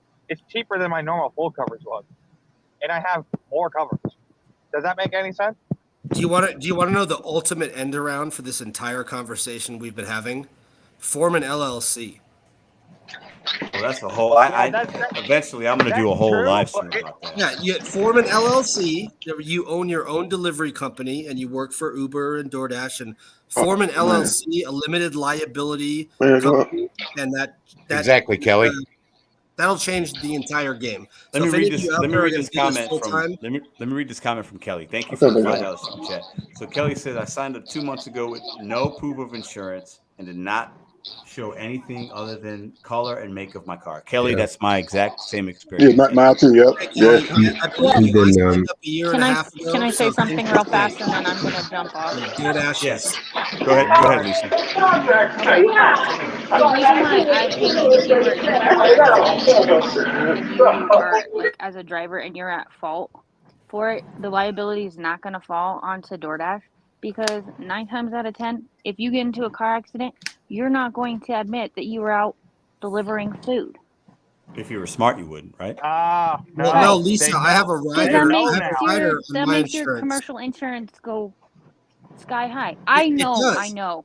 There's it does, several but I have people a I'm separate friends rider with on my that insurance. have gotten into car accidents while delivering food, and they did not say that they were delivering food, or they did not say they were going to pick up a passenger. Ever since. Go ahead, Matrix. Pedro, do a video this week on signing up for a brand new Virgin DoorDash account. Well, I probably should, because I've already started a couple weeks ago, and they're sending me. I've gotten about 4 text messages asking. No, me not to the referral programs, not the Oh. referrals you were talking about. Just sign up for a brand new DoorDash account. Well, it is. Screenshot the steps. The and see referral's what the they same ask you way. for in 2023. The Matrix is it's the same way. When I started to sign up, just when you use it's still a new account, So the sign up process is the same whether you use a referral link or you don't have one. But no, You know I'm what I'm saying? asking, will they ask you for, because you have 50,000 subscribers, so a lot of people will see it. Do they ask you for proof of insurance, registration, or do they just literally ask you the color of your car? All they ask you is, do you have vehicle insurance? And then they ask you the type, make and model and color of your vehicle. That's it. Man, you know, in my market, Pedro, certain Chick-fil-A's, when you get the food, it'll say your make and model car. I don't know why, but it does for the Chick-fil-A. Hold on, Nova, say it again. So for certain Chick-fil-A's in my market, when I pick up the order, on the little thing they print, it has my car's information on it. Like it'll say because on your DoorDash app, you told DoorDash exactly. Yeah, but it's only year, make, model, color, whatever. Yeah. That's all they got out of me. I just looked it up. I cannot believe they're that negligent with their Well, that big of a company. They're getting sued left and right. Watch Rideshare Rodeo on that there, Matrix. That's he's done a little bit. unbelievable. Bud Soto, that's crazy. Uber at least covers their bases. DoorDash just leaves their ass wide open like that. That's unbelievable to me. But that's also the reason that they've garnered. So it's just basically they're doing a cost-effective analysis, right? That's why they have the market share. They have the most drivers on the platform. They're able to cover the most restaurants. So for them, I don't care if I'm sued for this amount of money because I'm making it up by being the head honcho. So it doesn't really matter to them. That just seems like a tremendous amount of exposure. That's ridiculous to me. That's unbelievable. Yeah. Uber ain't got clean hands themselves. I'm just saying that. So true. Well, Uber, in my opinion, I'm gonna tell you this right now. You guys could. Everybody has different opinions. Uber plays around with our money way more than DoorDash does. Way more. No way. Way more details on Uber. Look what they're getting off of their orders. If you do a deep dive, go watch the rideshare guys, Sergio and Chris. When you do a deep dive of your order details on Uber, and when you look at the tax information that they sent you and what they said you made and what they paid you, Uber is way more scandalous than DoorDash. 10 times worse. The only reason we hear about DoorDash in this community is because everybody that has content talks about fucking DoorDash. We don't talk shit on Uber Eats. Uber Eats is the worst app way harder.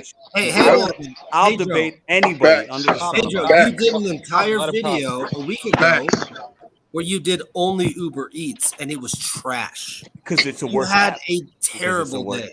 Hey Pedro, I got an idea for you, man. Uber I got an Eats idea is for the you. worst app. Go ahead, Nova. You can have I think you have a second channel, so maybe a third channel, Pedro Uber Eats Santiago. No, You know what I mean? can't. Listen, that would be my channel, Nova. I had an Uber Eats order this past week. 8 packages from Walmart. How much do you guys think it showed me to pay me for 8 packages to work an hour and a half? $9.23. $7.52. Yeah, don't take those. Okay, no. So let me tell you what. We give DoorDash so much shit, and you guys can call me a shill. I don't care. DoorDash doesn't pay me. DoorDash is way better. Okay, Uber Eats. There's not any one DoorDash order worse than that. 8 packages, hour and a half, $7.52. It's half of every day.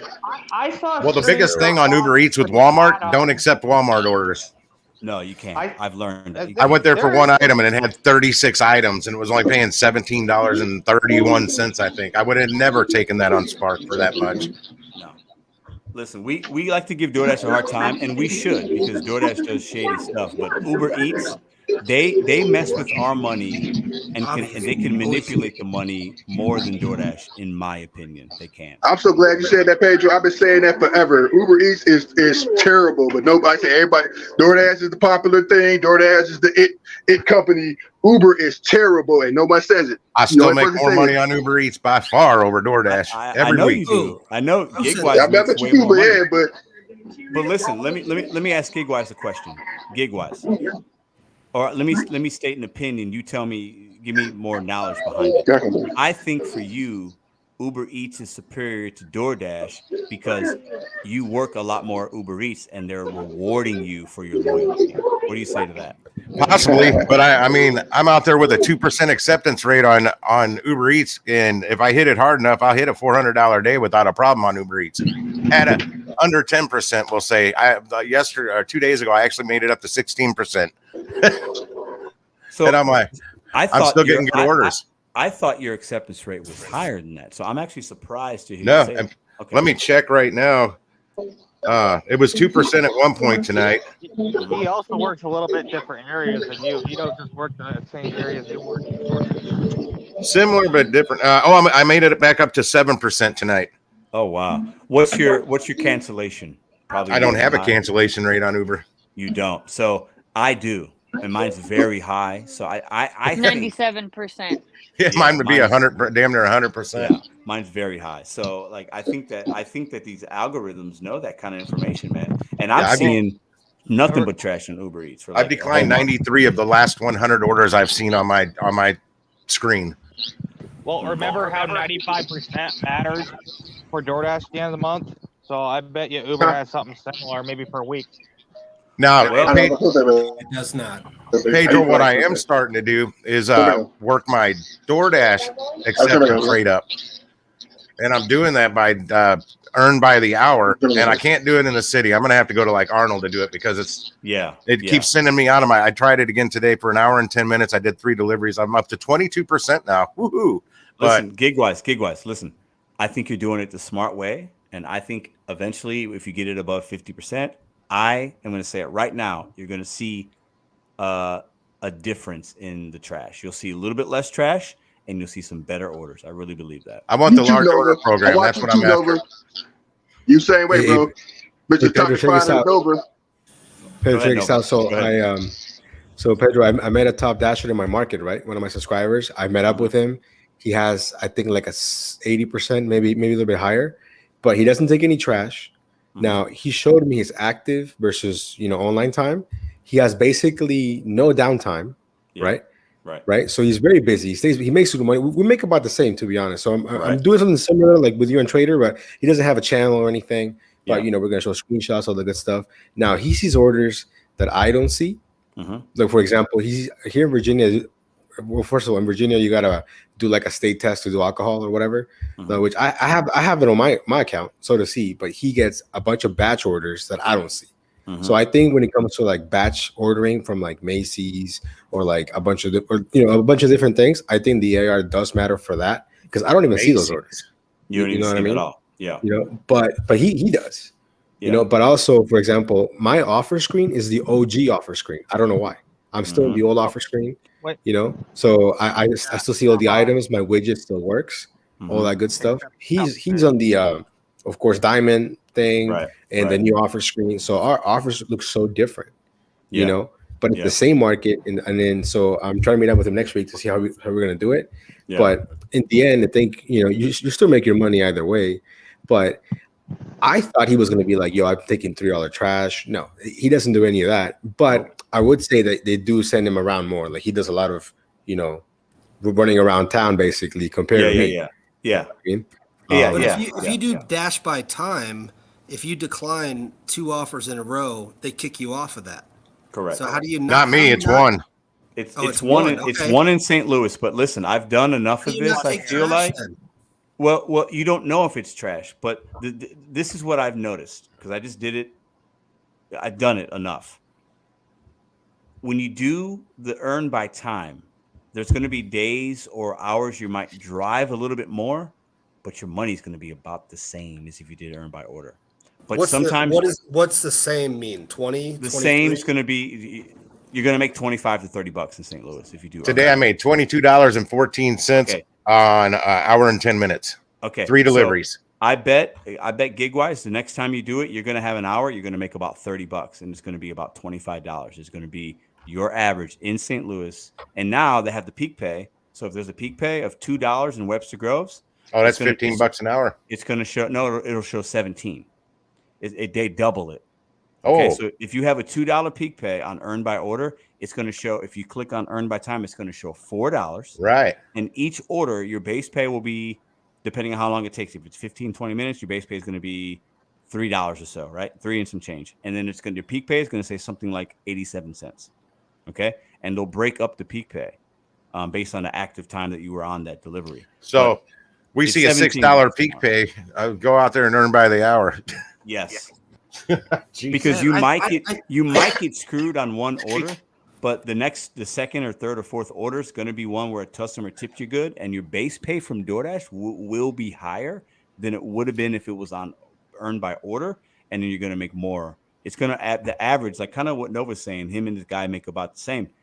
I think the earn by order is not as bad as people think it is because I've done enough of it, and I made about the same. The only difference, my profits some hours were a little bit less, but when I did it for the whole week, I made about the same. I think it's just DoorDash's divine way of getting $2 orders picked up. That's what I'm seeing. Your pride doesn't get hurt. Pedro may see better orders than me because his acceptance rate is probably a hell of a lot higher than mine. So in my market, it is, yeah. It is crap because the amount of miles you have to drive, and then if there's no tip on it, and then by the time you're done earning, I only heard it was good one day, and that day was just so super busy.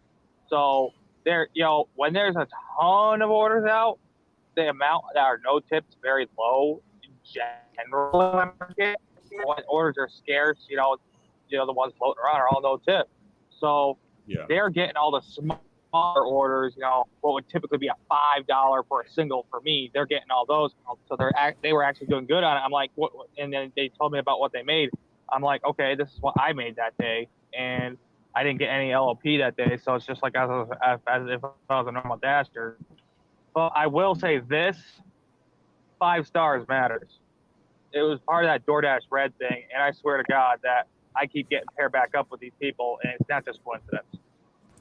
Oh, DoorDash absolutely has an algorithm. If a customer has given you a high rating, DoorDash will try and match you up with that customer time and time again. I deliver to the same people over and over and over. Sense. It makes business sense on their end, so why not? It absolutely does. And we deliver to those customers because they tip well. I don't deliver to bad tipping customers. So if I deliver to an $8 tipper, that's Julianne S. I deliver to Julianne S. all the time. She's a regular DoorDash, customer. I deliver from Taco Bell to her, McDonald's, a Safeway, Shop and Pay. But DoorDash does the algorithm where it matches you up. Yeah, that's where the real money is. You want their Shop and Pay. So I'll say this: even the crappy tippers or the no tippers, you want. That is okay. That's the one point I didn't get across. You guys kind of got jumbled up with the dogs in it. Is these no tip orders? Goddamn, these no tip. Thanks, Marcus. These no tip orders. Like honestly, on Shop and Pays, okay, DoorDash and Uber, they go up and up and up and up. And Instacart has a cap, so does Spark. But maybe that could be a compromise. Say 20, 30 items max. Matching units, 20 items, 30 units max. Let's just say that. And that way they would be a reasonable amount because $8 is the cap for Instacart, so $15. Someone would do that. Now you're not going to get tip baited. And I've delivered to disabled people on little boosted orders, and they just, they order reasonable amounts of things, and they're like super thankful, and they're trying to get an old crinkled dollar bill. Like, you know what, keep it. I don't want it. I know you need it. So in that case, I think it is a need. Aldi is on DoorDash now, so there is. But listen, Buzzsoda, you better take those crinkled dollar bills, bro. Listen, those crinkled dollar bills, they spend just the same. Spend the same. I don't know, but I feel bad if I took it from someone who's genuinely really. Yeah, but if somebody wants to tip you, you say you take it and say thank you very much, I appreciate you, and they're you take that crinkled dollar bill, you take those 4 quarters, you listen, take it, put it in your pocket, man. My rule of thumb is the rule of 3. If you politely say no, thanks twice, and they still insist, you take it.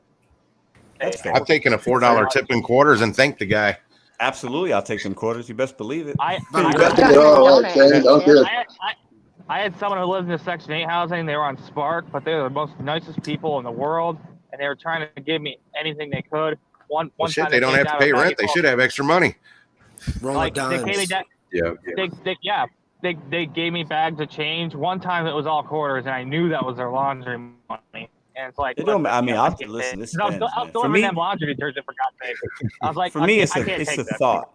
It's a thought. If I got a little old lady, I've delivered to little old ladies all the time. I love them, and they hand me a little $1 or $2, and they're like, "Oh, here you go," and there was already a $1 or $2 tip. I mean, that to me is so kind. It's a gesture, and I want to show them that I appreciate them by accepting it and being like, "Thank you very much. Have a great day. Appreciate you for using DoorDash." Whatever stupid thing I'm gonna say, right? But like, I'm gonna take that $1. You know what I'm saying? For me, the only time I ever feel like not insulted, but kind of like really, it's when they tip cents on the app. Like, yo, you need it more than I do. You're like, what I'm saying? They got to go through steps to do that too. You know what I mean? Like, I don't need your 43 cents. But Dash up. That is, they're ordering on the company website. If they go to Panera.com and order on Panera, it asks them for a percentage. So that's when you see the goofy 0.86, 0.92, Right. 9 point and 12. Well, I think Nova's talking about the people that leave like 2 pennies. Yeah.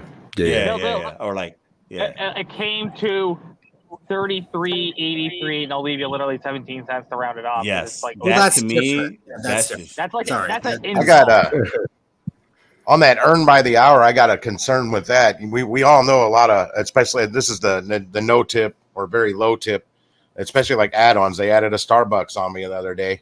I was doing earn by the hour the first time I tried it. There was 0 tip on that Starbucks and only $1 tip on the original order from El Maguey. yeah. When it was a pretty heavy order. So that kind of sucked, but I had to take it. But we know those low tippers or no tippers are the first ones to usually give you a bad mark, a complaint. Mm-hmm. Yep. So it's something you're really going to have to keep an eye on is that customer star rating if you're going to do earn by the hour, because watch and see if it starts to go down on you. Yeah. Hey Pedro, have you noticed this? When I first started dashing, if you looked at your on-time ratings, it said you had like a 10-minute grace period. If you look at it now, it's 5 minutes. So at some point they changed that without really saying anything. I haven't noticed. And I think that's why my on-time ratings never really changed, because I feel like it doesn't really fluctuate a whole lot. But if you look at it, 94% for like if you look at your a year and ratings, a half. if you look at your ratings, it'll literally say 5 minutes when it used to be 10 minutes. I remember that for a fact. Interesting. I didn't think about that. Yeah, it used to be 10. Now it's 5. Hey, Pedro, can I ask Lisa something? Yeah, I think she's still with us. Go ahead. Yeah, I'm here. Is it snowing in Denver? It is. It's snowing here too. Yeah, it sucks. I'm tired of this snow. Me too. Snow means money for me.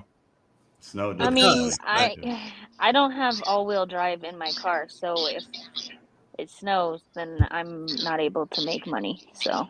What are you driving? I have a Tesla. A Tesla. Yeah.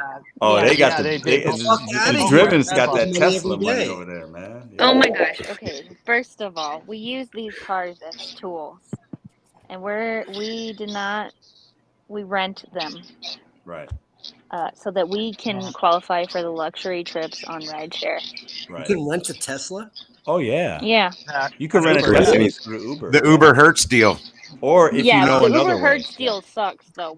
Speaking of renting, I think I got a screenshot. I'm gonna send it to you, Pedro. Someone sent me a screenshot of like a Craigslist ad, and this guy was trying to rent out his like DoorDash account. I've heard about that. It doesn't make any sense, because when it's tax time, it's gonna go to the actual person. You know what I mean? Yeah, it's not gonna go. But Nova, some people don't pay their taxes. That's crazy. But, like, yeah, that's true. They don't work. Denver's a bougie city. No offense. It is. It's a bougier city set It up is. for something like that, and they're in a perfect situation to take advantage of that. They are the exception, not the rule. So, like in Cali, yes, there's some cities set up like that, but when they say, well, you can't use electricity, guess what? The first thing they shut down is all the charging stations. So, you know. So hold up, did Bud Soda just call the Driven's bougie? Is that what I just got? From All right. I think is the one driving a 2023 car right now. Colorado Springs is bougie. Oh my god, I love this car, dude. It pays for itself. It pays for itself. I've been driving a rental car for 3 days now because I had to send my car into the shop because I had catastrophic engine failure. It's going to cost me. Oh no! Yeah, they'll be able to fix it. So I'm renting a car. It's a Chevy Spark. It's a cute little car. Has a little bit of I love hatchbacks. Yeah, but I'm now saving on gas with this rental car, about $20 a day. The rental's about $30 a day, and I'm like, God damn, I'm more profitable. Yeah, with this rental car. Could somebody potentially, maybe a YouTuber, invent a new channel, rent a car every day to be a gig tuber? Well, there's literally what Tony and I do. That is literally what we do. Yeah, they rent the Oh, car. I'm sorry, Lisa. I didn't catch that part of what you're. Lisa, I asked you a question in the chat. I couldn't get it to highlight your name. Who do we rent our Teslas I'll from? say it's this. a company here in Colorado called Test Driver. He wants to get into other states, but he has to have enough interest in other states to get investors willing to help him expand. So right now it's just in Colorado. So Damn. are you So there- renting the Tesla or? Yeah, so we rent the Tesla from this guy. It also includes in the cost of the rental is commercial insurance. And we are allowed to use the Tesla for whatever we want. We can use it for all of the gig apps. We can use it for personal use. There is no like cap on the miles. And you're on a Ooh. weekly rate. Yeah, on a weekly rate. I have a Tesla Model 3 that has a standard range, so about like 230 miles per charge. Per full charge. Okay. Yeah. Nice. I drove And I 77 pay about $378 after taxes a week. Okay, Lisa, do you ever get do you ever get range anxiety? I get range anxiety all the time, especially when it's cold.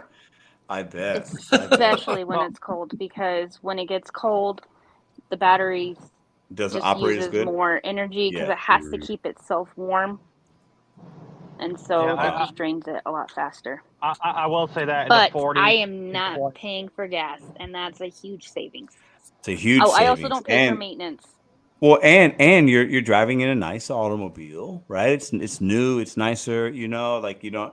So That I new think car there's a benefit smell. there. Yeah. Listen, I'm gonna drop some game on y'all because somebody, I think maybe it was Matrix asked. Listen, this is what I've been trying to work on, and I haven't really shared this with anybody. So you panel in the chat are getting the first glimpse. I've been trying to get, and it's gonna happen at some point because I'm very persistent. I want somebody to give me a car to lease, and I could drive it and talk about the specs of the car, the benefits of the car. And I'm trying to like give somebody. car drivers. I want to have a car and use my YouTube channel and talk about a new Toyota Camry or Corolla or a new Prius. Like And an I had an endorsement. interview. I had not Talk an that interview. Top I had Gear. a meeting Big with a Hyundai guy. or something. No, I had a meeting with a guy about 4 months ago. Like, I want to like talk about a new car every month. You give me a car, I'm not paying for it. I'll pay for the gas and stuff. And You know, it carry reminds me of insurance. But the then smoking they give me tire. a car and I talk about it and I talk about their car lot. I talk So- about the automobile. You know what I'm saying? Like that's what I'm trying to do. So every dealership has what they call demo models that they can't sell at Yes. all. Like Yes. my Ford dealership got the actual big Bronco, and oh my god, like Charlie Capur had to basically go hide it because Yes. like people were like, "I'll give you $100,000 to sell it to me right now." I can't. I literally can't. Yeah, that's what And- I want. That's what I want. I want to drive it for 5 days, So- make my videos every day, talk about this car, give me your next So- car, and I want my car cost to be $0. That's what I'm going So for. most of the time, those kind of things go to managers or owners. But I imagine bigger dealership groups, you might be able to get that in. You might have to start lower, like Kia, Hyundai. That's But those maybe, kind of but brands. Soda, listen, But listen, bro. there's Listen. some really nice ones out there right now. I'll tell you what, because the Hondas and Kias have gotten way nicer. No, they've gotten super nice, but like I'm probably never gonna buy a brand new car again in my life. I just don't think it's a smart investment for me. I'm gonna go always used or try to pay cash, but the used car market's still so high right now. If I want to get like a 4Runner, it's like 20 grand. It's ridiculous. Well, A used one, even with 150,000 miles on it, it's like what? $20,000. It's crazy. There's you know what two I'm saying? big Like, reasons Right. this used car market keeps persisting. It's because CarMax overpays consumers. They pay them retail price for trade-in. No offense, I'm sorry, it's true. CarMax and Carvana. And then they own Odessa, which is the second or third biggest auction house. I've been to several of them, auction house in the country, and those places are full of retail people. Like they're full of them. They don't care as long as they pay $250 for an auction pass. They don't care anymore that if you actually work for a dealership or not, or whether you just buddy. You know. But we're headed towards a recession, and as we head towards a recession, the number one inflationary category for the last 25 years is used cars. It's always the leading indicator of the recession that we're about to head into. So that's why. This was back in the 2010s that this was starting to happen. So we're feeling the bubble effect years and years later. It's gonna smash hard when it smashes, and it's gonna be devastating. And I think a couple of manufacturers will fall. I mean, Well, listen, I'm not a financial whatever, but listen, I will say this, and I think Wizard. we've been talking about this for 2 years, guys, right? Yes. Like, and let me ask you a question. So we're talking about recession, and are you worse off now than you were 2 years ago, or are you better off right now? I'm Better off. 100%. I think most of you would say probably better or maybe the same. Is that an accurate statement? Oh, I'm definitely better off. Better. Yeah, better. Better off. So I got listen, 2 hold up, points. but not hold on, emotionally, just financially. hold on.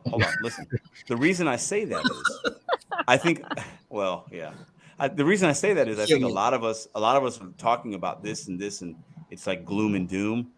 I think it is for a subset of people that aren't willing to go out there and figure things out and be hustlers like us. I think right now the opportunities are there for people that really want to go after them. And I'm going to keep saying it because that's been my experience. Yep. And I think a lot of you guys can relate to that. I think one thing we all forget is like we live in a time where you can make money with your phone. You know what I mean? Like 20 years ago, you couldn't. Yeah. Yes. You know what I mean? $300 a day from my fucking phone. In the end, I think we're all blessed to be here. You know, so it's Kind of speaking of that, Pedro, I got a question for you. It's on a lot of people's mind. Gig conference, Nashville.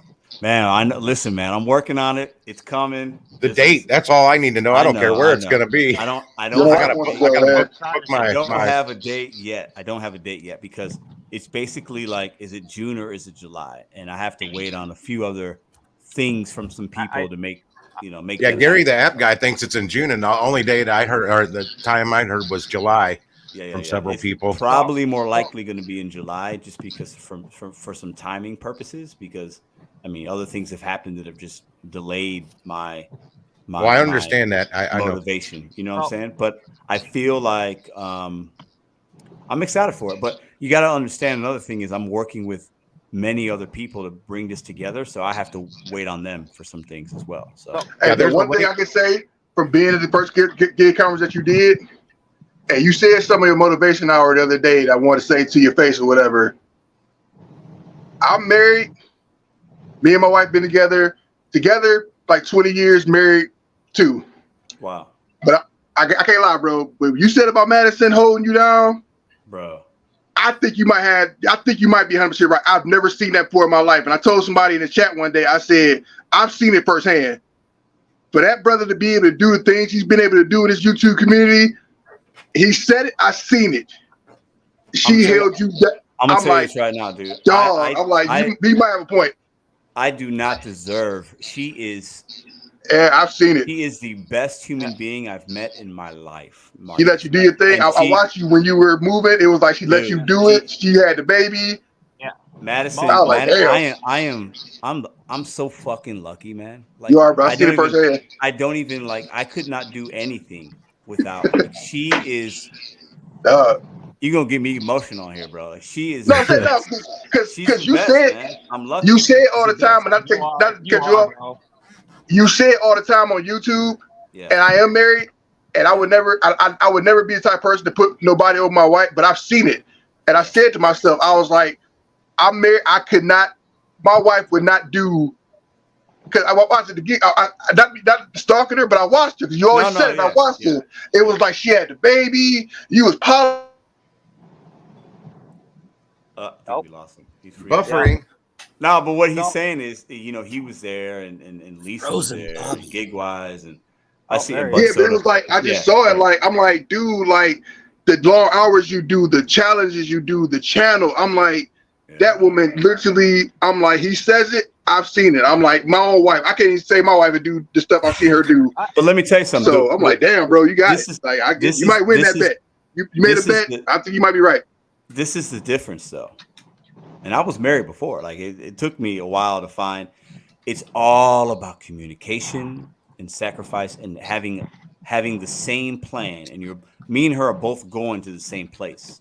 Right? So me and Madison are going to the same place, and I'm driving the bus, but she's right there with me, right? And she understands and she trusts that we're going to the same place. Yeah, you got a real when you man. Have that. I found that in her. I was like, you know what? I'm betting on me, bro.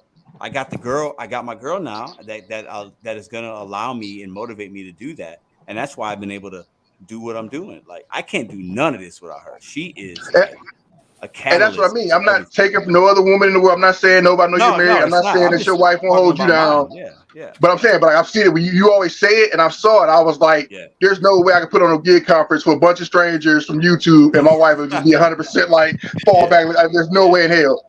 So, Well, and yeah, I'm sure Lisa and Tony, you could tell right. They communicate like they're on the same page. Yeah, They're you got driving, they're in the same car, they're driving that that. bus together to a destination, and that is like you have to find that person that is gonna, like really understand you and like be patient. But you also understand I'm a very high energy, very anxious, very motivated, driven dude, and she's very chill. So like there's that balance that also I saw that. Yeah, she was very she's like very she just wasn't in your chill. way. She wasn't. Yeah, she's Yeah, very she just chill. sat back and let you do what you had to do. Right. So I'm like, damn, like you made that bet. I was like, he might win that bet. I ain't gonna lie, I'm married. I ain't taking that bet. You know what? If I wanted to go out right now, let's just say I opened DoorDash up, and this isn't gonna happen. Let's say there was a $20 peak pay. I was like, damn, 20. And if I was like, hey, babe, I gotta go work, she'd be like, all right, I'll see you when you get home, without any questions. And there wouldn't even be any issue. She'd be like, all right, she'd just be like, pick me up some candy on the way home or something. Yeah, I believe it. Like, Well, actually, Pedro, right now, if I hit earn by the hour, $17, I bet. And this is the zone. This will get me the downtown part of the zone. I'm not quite into the Webster zone. It should say $17. $17. Yep. Per hour. And you see how it's double. You see how it's double plus tips. Right. Now let me go back to earn. Yeah, it is. It's $2 peak pay right now. They just started that this week. That's brand new. Now let me go to a different zone here. That's $4. No, you're not going to be able to dash along the way with it.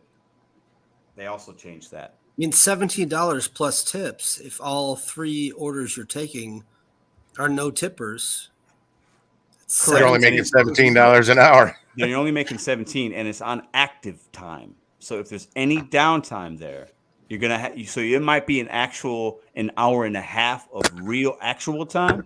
But if you're active for an hour, you still might only make 17 in an hour and a half, if that makes sense. Man, that seems like a terrible option. Right. So it depends. But I think you're going to make about the same. You're going to make about the same. Based on what I've done, you're going to make about the same. You're just the only downside is you might drive a little more, and you might deliver to some clowns. And that's the 2 times I've done the earn by the hour now, there was no downtime. It constantly just, as soon as I would finish the one delivery, immediately another one would pop up. Except my second one today, I paused the app so I could get back up out. I was, where Courtois, Virginia is down there by the yacht club. Yep. Okay, that's where my drop off was. So I hustled back up by Limburg, South Limburg, so I could get the hell away from the city. Right. And then ended up getting a Krispy Kreme's order that took me over there by Ted Drew's on Chippewa. Yeah, I've seen downtime with the earn by time. I've seen it busy, but I think that's just more of a correlation of just the busyness and how many drivers are out there and yada yada yada. And I also feel like what I'm going to see in St. Louis, at least when I see when GigWise and I see this 17 whatever, more drivers are also going to continue to try that.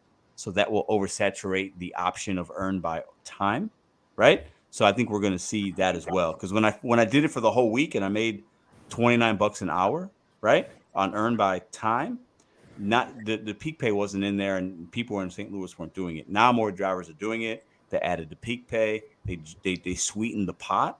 So when they do that, we're going to see more drivers doing it. So there's going to be less opportunity. At least that's what I think. But actually, it'll give better opportunity to earn by the delivery because a lot of what I've seen, they don't give you good offers when it's earned by the hour. Yeah. So it'll open up better offers for the. It could. So let's hope it saturates it with the earn by the hour. Right. If these apps knew what they were doing, they would build in a tip. They would just do whatever. If the customer scrolled it over and said 0, and DoorDash said, "Well, we have to eat this one, so we're going to they just add some money to it." If Uber and DoorDash knew that they could get the order delivered to the customer and make all the money from the merchant, 30% from the merchant, then all the fees. If they would just add in $2, $3, if it was like a base. Yeah, if they just added a base tip so that almost every order placed by a customer through DoorDash or Uber would get picked up by somebody. It's not a clown. But they don't have to, and that goes to the point of the live Right. was the guy that made the video talking. I take every order. They don't have to because most drivers take everything. And then back to your point, Pedro, the drivers are hurting our business. Right, I think the so. drivers are at the drivers are the fault at fault for taking those orders. I think drivers that did someone say Sam Lee? That's if you know it's a no tip order, you take it. It's on you. You're part of the problem, right? Of course, I'm never taking those. But if DoorDash and Uber understood, okay, we have a customer that we've suggested that they tip their driver $5 and they refuse. They move the cursor over to 0. Okay, then maybe next time they will increase the base. If Uber and DoorDash were to make every single delivery profitable for the drivers, It used to be like that for other DoorDash. orders would get delivered. No, And now I they're think, not. but no. What I think Matrix is also saying is that if they know this customer always zeroes the tip, they're gonna start mandatorily putting in an extra fee for driver compensation. Say $3-4 to try to get somebody to take it. Because most people take a 5 or 6 just going down the street. But there's always going to be people like that no matter what you do. And I done $25 no tip shops, and I don't care because I'm making crazy money. Right. I know, but is it up to us to train the customers to tip, or is it up to DoorDash and Uber who heavily suggest that you tip your driver so you'll get your order on time? I think that's something that comes from the person. You can't teach them that. Either you're a good tipper or you're not. Right. People are doing what they're going to do. Okay. You can train the customer. If their order sits there for 3 hours and doesn't get picked up, I think they're going to learn a thing or two. Really, Red? That they don't get their order. Hey, I paid $0 on a Taco Bell order and I never got it. Well, I wonder fucking why. So the most common one I'll get 7-Eleven. What are you gonna have? A warm soda? It's nothing that's gonna hurt anything. So the most common extra tip I'll get is a 7-Eleven order, and it'll be no tip. And it's like, oh man, it always takes forever. I get these clown drivers and blah blah blah. Why is that? And I'm like, I'm right to the customer. Can I be straight up honest with you? You promise not to get mad. And if they say, well, I might be a little upset, okay, then I'm not going to say and just be on my way. But if they do want to learn, I educate them. And I've educated so many customers, and I'm like, listen. So have I. Like, okay, they always order a small order. It's like $2.50 suggested tip. Like you said, make that $4 automatically, and no one would even notice because they're just pressing buttons. But exactly. They would never notice. I said, put in at least $4 every time you order. Even though it's a little small order, it's only an extra $2, and you're going to be surprised how much faster you're going to get your food and the quality of driver you'll get, because more than likely, my area. But isn't that what DoorDash was doing in the past when they were taking the tips? It's and I think in the end, those customers, there's a dasher out there for those $2.25 no tip orders. Absolutely, you know what I mean? If someone's going to take it, it's not going to be us. There's really not many drivers. This is the topic of Pedro's cast tonight. We have to eliminate those people. But it's not going to happen. You can't though. That's we can if they don't make minimum wage. We can eliminate them. Don't take those fucking. No, but see, wait, but Matrix though. This is the thing. I said it's on Roy's thing. I think people that follow the Pedros and the trader. This is such a small, minute. Many people do this job. They have no idea who a Nova Dasher is, who have no idea what a pager is. Absolutely. So, you have to have everybody. It's like, there's so many people that don't even do this for money. Like, I met a woman earlier today. She has money. The highest viewed gig channel right now. We're on the highest viewed gig channel. Hold on. Bust up. Say it again. What do you say? Highest viewed gig channel. It still don't matter. That's Marcus's point. It doesn't matter. What we need to do is get Mr. Beast on board. Wait, hang on. But I met someone like that. Wait, hang on. I met somebody today. You cannot fake stupid. Right, I met a woman today. I asked her. Can't fix it. And we was waiting on McDonald's. Wait, hold on. I met a woman at McDonald's today. Hold on, what's up? Okay, we can all do our little part in educating customers when we can. But the point is that there's always going to be some miserable human who always wants to back out the tip because it's the same person who Why they gotta be human? Run Like the take server cigarettes. racket. Like how many cigarette commercials are there? True commercials. Oh, smoke cause cancer. Who don't know that? And people still smoke. Like people, like they still. You know what I'm saying? Like, Damn, Marcus. Now I gotta light up. I think one thing we no, all I'm need saying to people go. You know, it think don't about matter. is, for example, I think we care too much about what other dashers are seeing on their screens. I only care about what's on my screen. You know what I mean? What's up, Mr. X? And I feel like obviously it's human nature to think if I'm declining this, someone else is gonna take it. Yeah. You know, and why are they taking it? You know what I mean? But at the same time, I'm like, if it doesn't affect me, I'm gonna make my money, and I guess they're making their money. Yeah. You know, There's but two Exactly, But Nova. I listen, don't hold sweat up. it. Let them take it. That's a good point, Nova, but it goes to what I was saying kind of in the beginning. And do those drivers that take the $2-3 orders, are they hurting us because they're enabling the app to realize there's enough drivers to take it? Because Yes. let's just say, and this will never happen, and whatever. It's fun to talk about. Let's say for all next week, nobody took $2 and $3 orders. Let's just say it happened. The ripple effect of that would be, damn, DoorDash be like, damn, what's happening? Like these are tens of millions of orders that either got late or never arrived. We got to do something, right? Like they would have to do something. No. But as long as there is somebody like the guy in the TikTok saying, hey, I take everything. And the majority of drivers, I believe, in my opinion, have a high AR, like 80% or above. I think the majority. And the DoorDash knows that. Hey, I'm an Uber knows it. So they're going to be like, what's the incentive for them to raise it to $5 or $7? You know what I'm saying? Well, let me say this, Pedro. I met a woman today because they had a long wait at McDonald's. McDonald's was nuts today, and we was talking about it. And she was like, you know, y'all like been doing this. I was like, about 2 years. And I asked how long you been doing it. She was like, oh, I've been doing it for like a year. And I said, you know, do you cherry pick or do you take everything? She's like, I take everything. She's like, I don't care. I was like, and I asked her, I thought about you guys. I said, why? And she told me straight up, she was like, I'm not in it for the money. She was like, I'm retired. I got money. That's what I'm saying. And I was like, you ain't working your car? She was like, I can buy a car in cash tomorrow. So I'm bored. She was like, I just take this. I like to drive. I was like, oh damn, everybody's not chasing the money like Nova Dasher. Like you have parameters. I look at you, be like, okay, 625, pay. I'm taking 10. I don't do that. I'm like, dude, this 525. I don't even. You know what I'm saying? So it's certain things that's like I think that people feel like because. Like Buzz Soda said, oh, it's the highest view YouTube channel. Dude, there's people out here that don't need the money. Like there's people out here that literally are just bored. They'll just take it just to stop in their car. One of the top 5 YouTube channels was Nug, and he's in Akron, Ohio area, and he's proven repeatedly that people will take complete trash. He does not get miles pay out there no more because people are so willing to take a $2 for 8 miles. People they don't care. They just drive. They just like. DoorDash came out with Earn by Time. They like that retired lady. She just wants something to do. And that's what I'm saying, right? Some people just they're not chasing the chips. Figure this one out. I was at the gas station about 3 weeks ago. We had a $6 peak pay bonus going on DoorDash, and some lady was ahead of me in the line. Heard my phone going off. She's like, "Oh, you're DoorDash?" I'm like, "No, that was Uber Eats, but yeah, I do DoorDash too." And she said she does it. She asked me what my acceptance rate was. I go, I don't know, like 4%. Hers was 92%. She takes nearly every order. I'm telling you guys. Now here's the catch.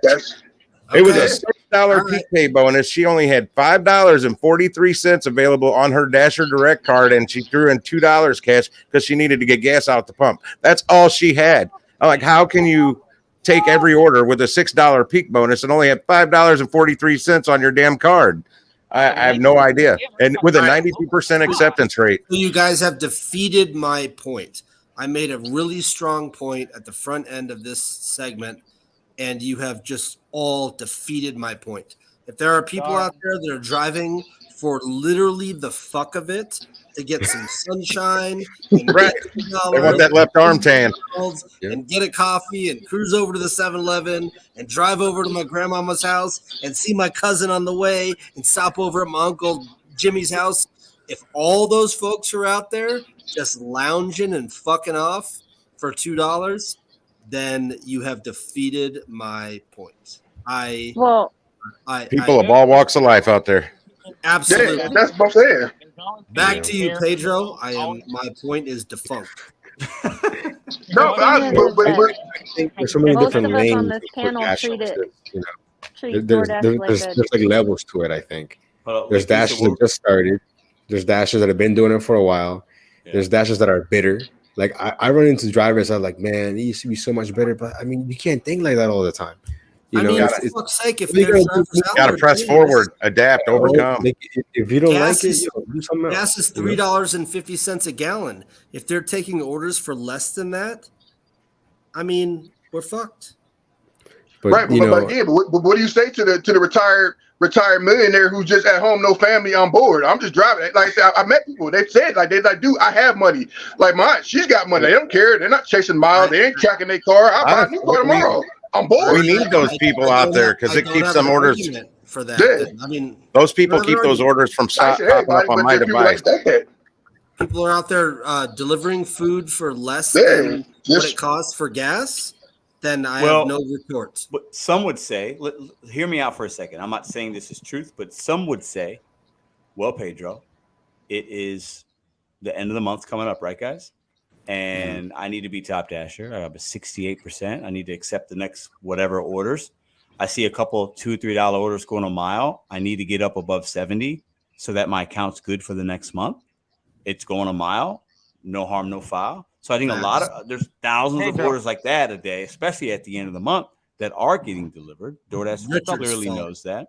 So Pedro, listen. But I have also proven that in select markets where majority of orders are tipped, at least small tips, like $2, like I was talking about, it is possible to get 70%. Like, because I got Top Dasher by pure coincidence for 2 months in a row. Now there's a shop and pay, and I love the shop, so it's just easy for me. The same way. I got it the same way. 5 months in a row. Yeah.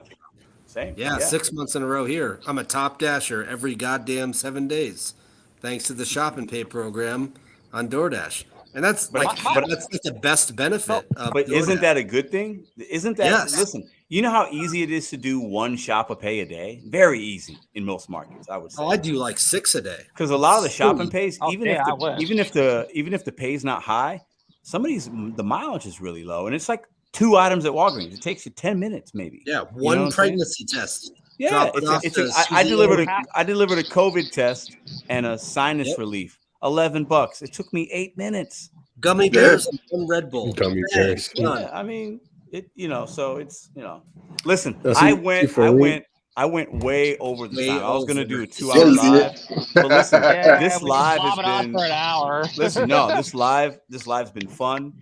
I appreciate longest live stream ever. Marcus and Nova coming up, and Lisa and Minnesota Matrix. Like, it was really good. I appreciate how the conversation kind of just went all over organically. Marcus dropping into dog talk, and then we talked about that for 5 hours. Like, it was all good. So, love you, Pedro. Thanks for having keep us going, on. but I got to get upstairs and do. Yeah. Wait, one last thing, Pedro. I'm done. One last thing. Go ahead.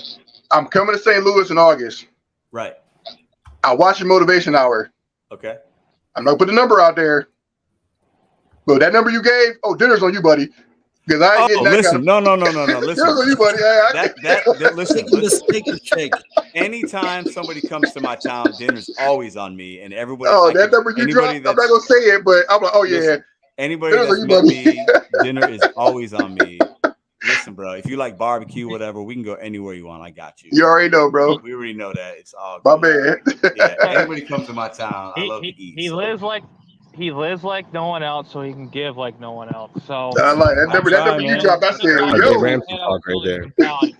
All right, peace out, guys. Hey, listen, y'all have a good night. I'll see y'all. See y'all next week. All right. All right, baby. Peace. Love you guys. Barbecue, capital of the country. All right, Marcus. Great live. Listen, I appreciate y'all very, very, very much. Great conversation. I do want to apologize. I was not in the live chat as much tonight, but the panel and the conversation was really good. I know you guys talk amongst yourselves, so I'm sure that was cool. Appreciate all the super chats. I think this last one in here, I think I put it up. Let me see if I can't find it again real quick. Appreciate all the super chats. The flying dad, the best. No, what's it say? The flyest dasher alive. Love the energy. Thanks for the $9.99. I appreciate y'all so much. It's been a crazy. Oh man, it's been a crazy last 11, 12 days, but getting the vibes back, shout out to my girl Madison. We showed her some love tonight. man, I'm a blessed human being, man. I'm a lucky dude. I work at this. I work hard. I make mistakes. I have good things, bad things, but I am a lucky dude. That's not lost on me, you know? And some would say luck, whatever, but like I realized that my situation could be very different just based on other things. I have a lot of great people in my life. We have this great community on YouTube that gives me energy and holds me accountable and shows me love and support and like watches and like I mean, life is good, man, and it doesn't have to be. Not everybody will have that. Life goes in waves, and we've seen that here, and you guys have experienced it in your own life, I'm sure. But life is good. I'm able to go upstairs, chill out. I got my beautiful girls with me. I'm going to wake up tomorrow. I'm going to meet Dash and Trader. We're going to go dash together. Not together, but we're going to do this challenge this week. Like, life is good, man. And life is also what you make it. Regardless of what's going on around you, how the apps are treating you, you have the power and control to feel differently than somebody else wants you to feel. Ooh, I like that. I want to say it one last time and I'm going to end it live. You have the power and control to feel how you want to feel versus what somebody else wants you to feel, or something wants you to feel. DoorDash, Uber, whatever. Right? So we give these apps way too much credit. It starts with you and I. See you next Sunday.